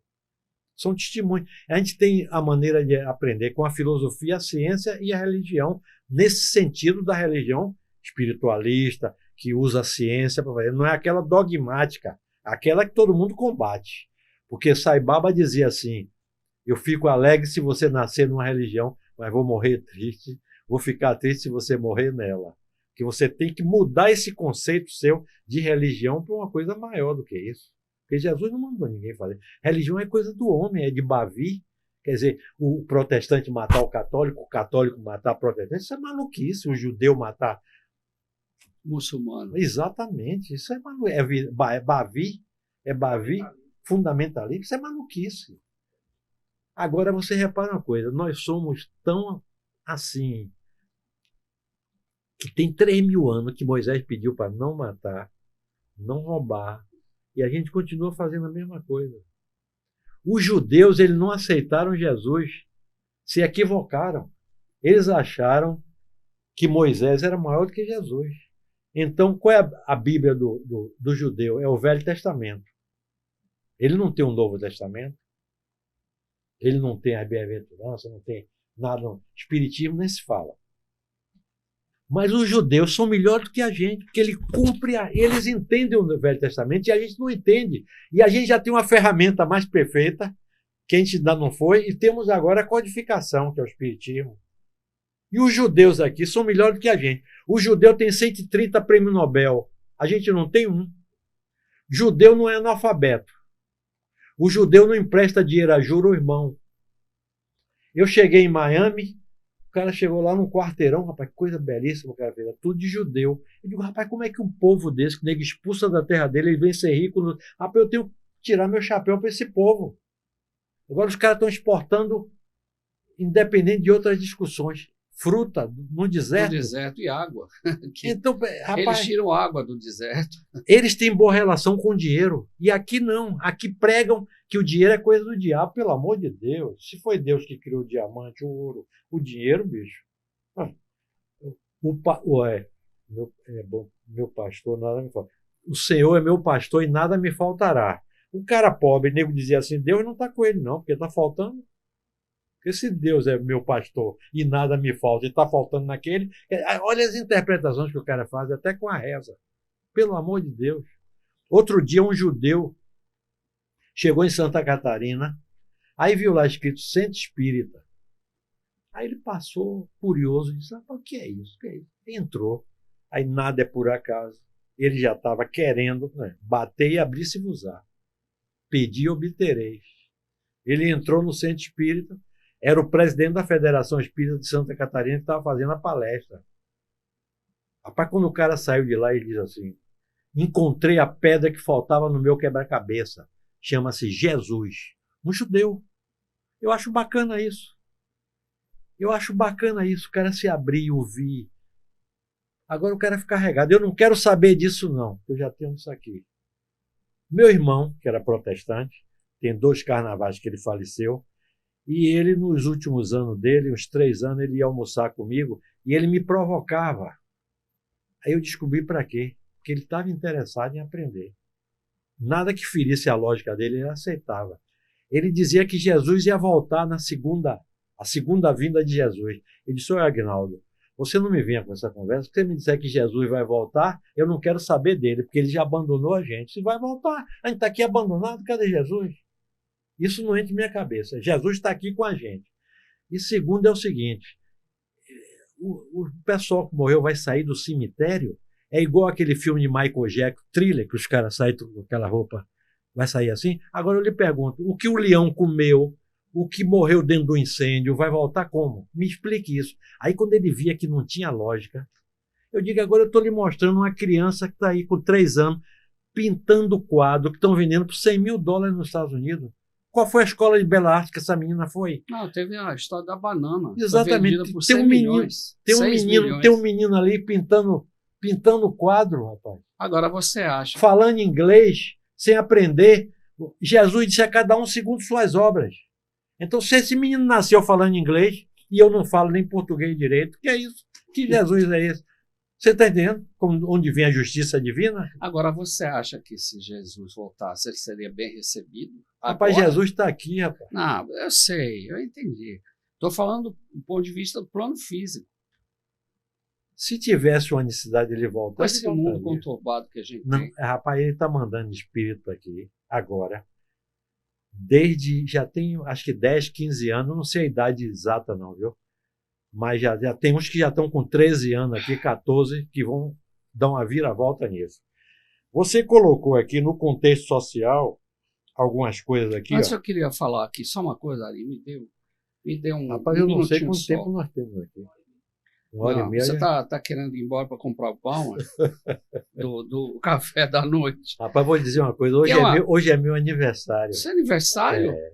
Rapaz, minha parabéns. Filha está esperando. Minha filha está me esperando lá. E você não trouxe na garrafa de vinho para nós? Rapaz, em vez do camarada me dar um parabéns, ele está... Eu acabei de dar os parabéns, rapaz. A gente comemorava aqui, a gente comprava um bolinho ali, um salgadinho. Você tinha que ter falado, rapaz. Mas vá, diga aí, Sim, diga aí. O que eu queria falar, claro, tá aqui, grava tudo, até se a minha tosse, o meu pigarro, que apesar de eu não fumar, é o seguinte, eu gosto muito de aforismo. Aforismo é aquela virtude que o ser humano tem em formalizar frases que dizem muita coisa, né? Milor Fernandes, por exemplo, era um cara excepcional, Charlie Chaplin, Einstein, eram todos aforistas, né? Então, aqui Kardec fala, vou só citar 4 não, 5.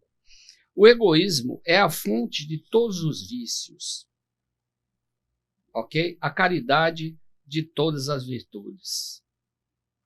Segunda, a penumbra e o frio do túmulo não são o ponto final da existência. Concorda? Terceira, é melhor rejeitar 10 verdades do que aceitar uma mentira. Quarta, com que direito pedimos perdão a Deus para nossas faltas se não perdoamos as dos outros? Bonito, né? Espetacular. E a última, ele tem muitas, irmãos, mas eu só pesquei 5 aqui. Os homens semeiam na terra o que colherão na vida espiritual, os frutos da sua coragem ou da sua fraqueza. A lei de ação e reação. Exatamente. E a lei de causa e efeito. Causa e efeito. A lei de ação e reação é a terceira lei de Newton. Você joga a bola na parede, ela volta. Você joga com mais força, ela volta com mais força. Então, a lei de ação e reação, ela está ligada ao mundo material. Para o mundo espiritual, que é mais complexo, é lei de causa e efeito. Agora, a lei de causa e efeito pode não ser instantânea. Você joga a bola na parede, ela volta para o material. Mas se você cometer um crime, você matar um cara nessa encarnação, não significa que na outra encarnação você vai morrer de balas. Porque Jesus disse que o amor cobre uma multidão de pecados. Então você pode, você entendeu? Mudar esse curso. Vocês viram aquele coisa da Boate Kiss, aquele incêndio? Sim. Eu vou só para... Eu estava em Minas Gerais no dia 27 de janeiro. Aí vi o incêndio da Boate Kiss, que fez 10 anos agora, teve o julgamento, não foi? Foi em 2013. Foi agora, em 2023, completou 10 anos, foi isso mesmo. Aí, repare, eu olhei assim, rapaz, vi meninos, um jovem, bonito, rapaz, menina linda, morreram dentro de uma câmara de gás, né? Aí eu fui olhar, uns fazendo medicina, outros fazendo enfermagem. E eu aí disse assim, esses caras vão ser missionários de Deus. Por que Deus permitiu? Aquele negócio do fio do cabelo. Eu pergunto a mim mesmo. Por que Deus permitiu? Isso é pensando eu. Eu estou falando aqui para vocês, né? Mas o pessoal lá pega seu pensamento. Aí eu disse assim, por que Deus permitiu que esses caras morressem numa câmara de gás? Aí eu fui para a Lan House, na frente da prefeitura, e digitei 27 de janeiro. O que é que significa? Vieram 3.000 respostas. Diga qual era a primeira. Falar do incêndio. Tem a ver com a Câmara de Gás de Hitler. As vítimas da Câmara de Gás de Hitler. A vítima da Câmara de Gás de Hitler. Aí no outro dia, minha filha me liga, Ariovaldo, você perdeu a palestra de Divaldo Franco na mansão. Qual foi o tema? Boate Kiss. E o que foi que ele falou? Que tinha a ver com a relação com as vítimas da Câmara de Gás de Hitler. Aí eu sou inquisidor, viu? Aí eu perguntei assim, e esse pessoal que o Papa disse que o Mediterrâneo está sendo um cemitério dessas pessoas morrendo, fugindo da África, fugindo dos países. Aí eu perguntei, e eles? Aí eu fui para Belo Horizonte. Quando eu cheguei lá, meu cunhado tem uma namorada, esqueci o nome dela agora, ela disse assim, Ari, você quer assistir um filme de noite? Eu quero. Aí comprou uma pizza, uma cervejinha, eu estou assistindo o filme. Quando eu bato o olho no filme, a resposta estava lá dentro do filme. Porque a resposta vem para você num filme, num livro, alguém que lhe conta uma coisa. Você tem que estar atento para pegar a resposta. Aí estava lá, no filme Armistar. Os escravos eram jogados no mar vivo, como se fosse caranguejo. E o cara vai para o tribunal e diz na cara do juiz, aquilo não era gente, aquilo era mercadoria. Eu digo, um cara desse tem que passar por isso. Para ele dizer assim, eu não quero que isso aconteça nem com o meu inimigo. É o que toda hora na televisão eu ligo. Eu nunca pensei que isso ia acontecer comigo e eu não quero que isso aconteça nem com o meu inimigo. Depois que o cara sofre. Então o cara tem que passar por isso. Então é por isso que a dor está aqui com a gente, para servir de lição. Por isso que a dor está no planeta e a doença.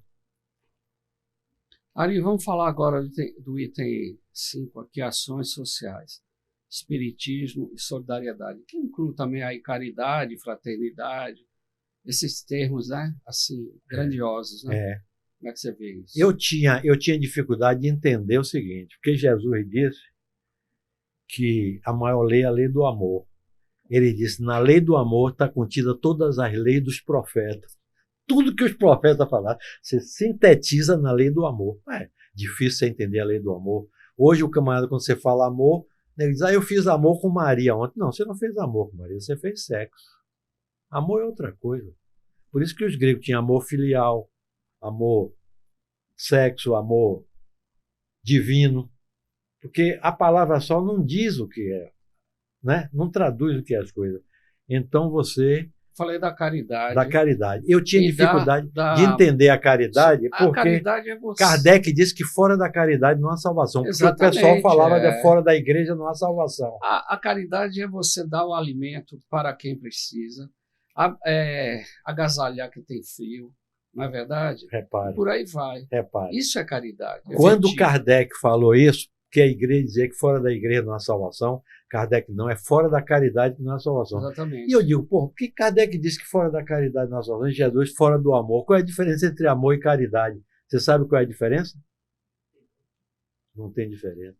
A luz, a claridade e o brilho. Uma coisa não se solta da outra. A caridade é o amor em movimento. Não adianta você ter só o sentimento do amor. Você precisa fazer ação. Aí já é a caridade, é o amor em Mas ação. a solidariedade também é uma coisa positiva. Mas vai mais longe. A bondade é maior do que a solidariedade. Mas vai mais longe. É você se condoer pela outra. Isso é solidariedade. Você prestar auxílio espiritual. A bondade é material. Pronto, você agora pode encerrar seu programa. Não vou não, ainda tem mais coisa. Olha, você quer ver uma coisa?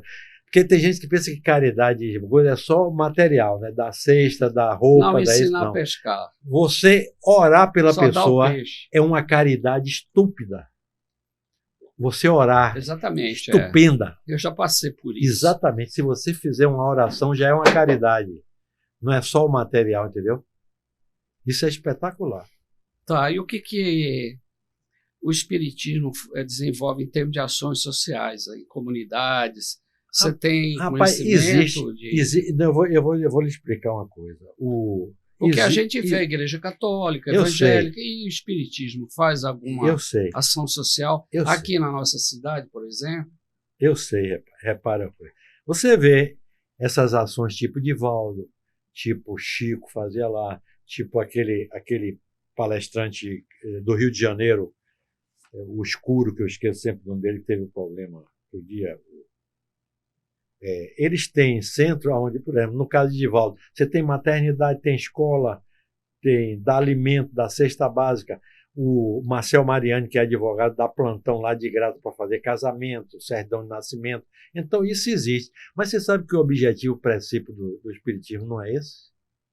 Eu fui fazer uma palestra, viu, lá no Vale do Jiquiriçá, Natal, e teve uma reunião mediúnica antes, no dia anterior. E o espírito que veio disse assim: faça uma panela de sopa e distribua com o pessoal antes da palestra, que vem gente com fome assistir a palestra. Como é que o cara pode assistir uma palestra com fome, né?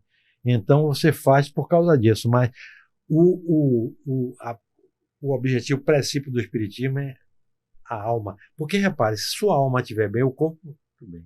Você tem cirurgias, tratamento espiritual e cirurgias. Tem cirurgias espirituais.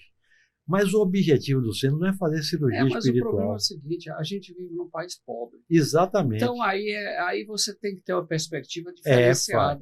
Se você tem o espiritismo nos Estados Unidos, os centros sempre dão cesta básica. É necessário isso. Dão.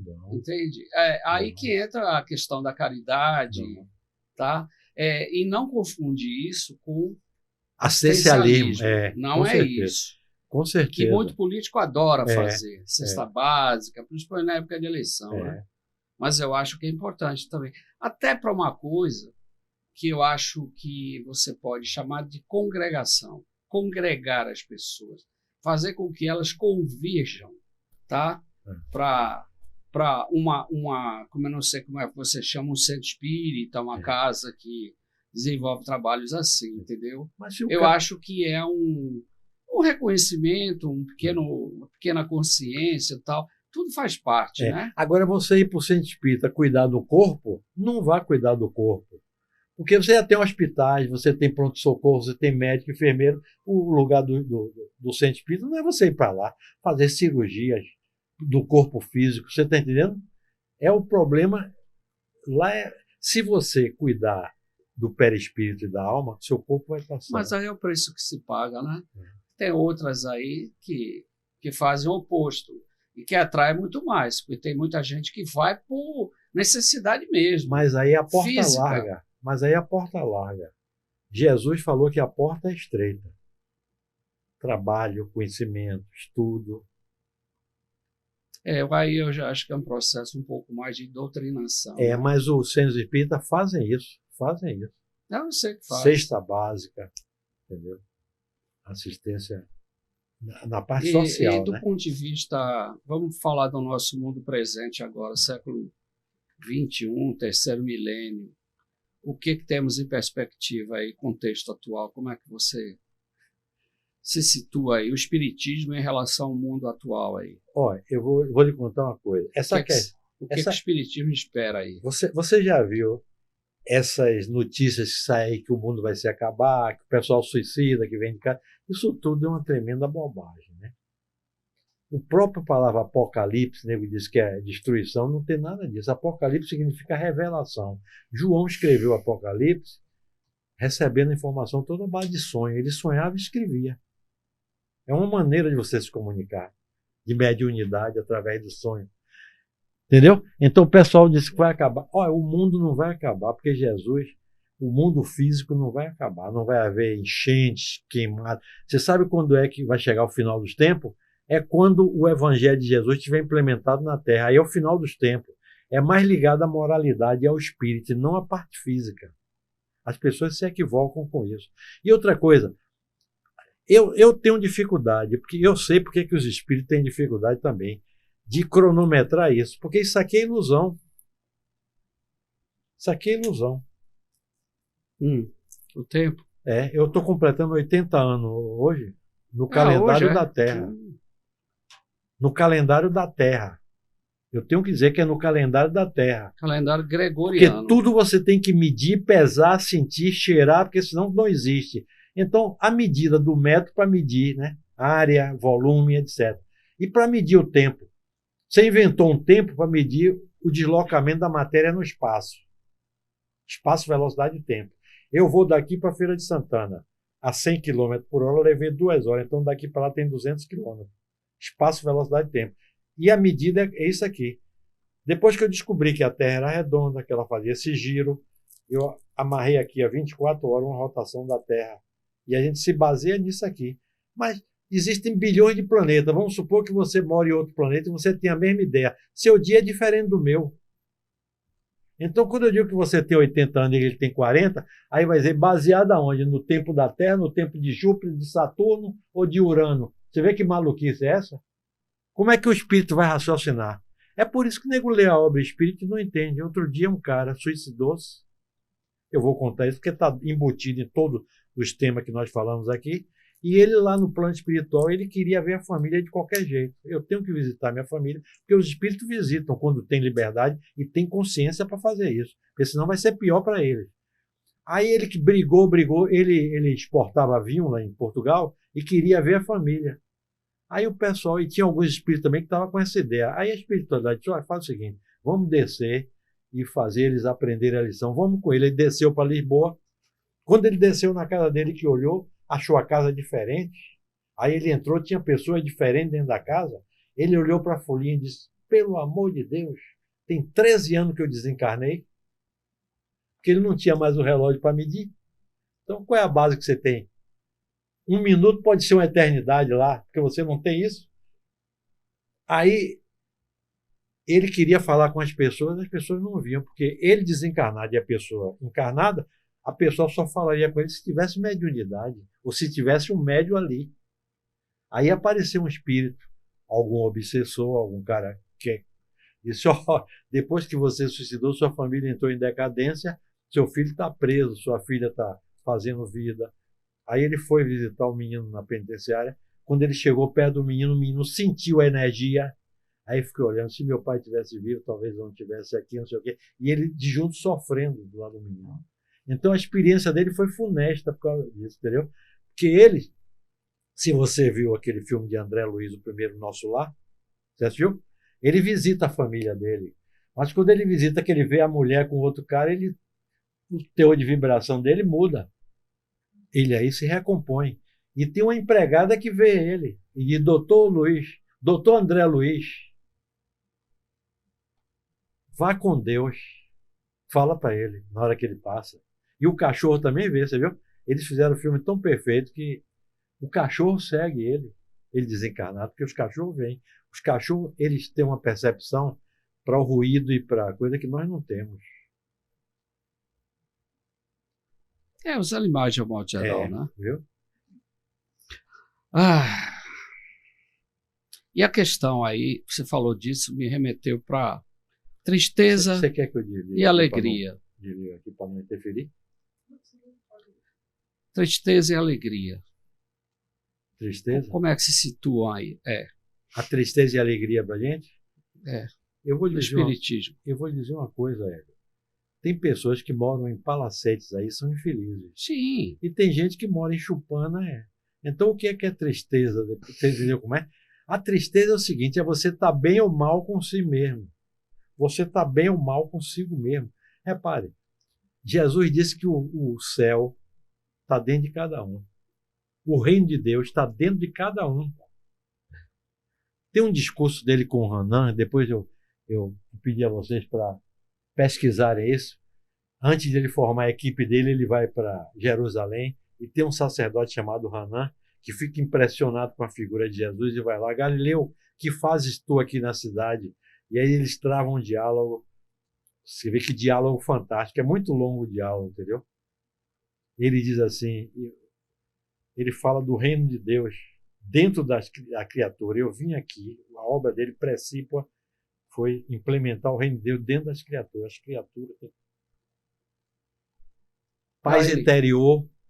paz interior, consciência tranquila, agir no bem. Bom, o que foi que eu não te perguntei aqui hoje, Ari, que você gostaria de falar? Pergunta clássica nossa. Que foi que eu não lhe perguntei, você gostaria de falar sobre espiritismo. Não, rapaz, o que eu gostaria de falar foi basicamente o que você me perguntou. Foi. Se quiser acrescentar alguma coisa. Tenho certeza. Não eu tenho certeza absoluta. Eu tenho certeza absoluta. Que o espiritismo vale a pena. Quem não teve contato com o espiritismo, vale a pena pesquisar. Sim, tá bom. Ok, obrigado por ter vindo. Reitero meus parabéns, né, para você. Você está fazendo 8 décadas hoje, é isso? É tempo a burro, né? Daqui a pouco eu chego lá também. Mas tem uma coisa boa, né? O que a gente sabe, né? A gente comeu muito feijão nessa vida. Na é verdade, o substrato do cardápio do brasileiro, e que nos dá muita força, né? Vitalidade, dentre outras refeições, né? O prato preferido do brasileiro, arroz, feijão, é isso mesmo. Foi quase 2 horas. Obrigado por ter vindo, viu? E até a próxima oportunidade. E depois você deixa o endereço aí de onde vai ser a comemoração aí. Para vocês que estiveram conosco até agora, muito obrigado e até a próxima.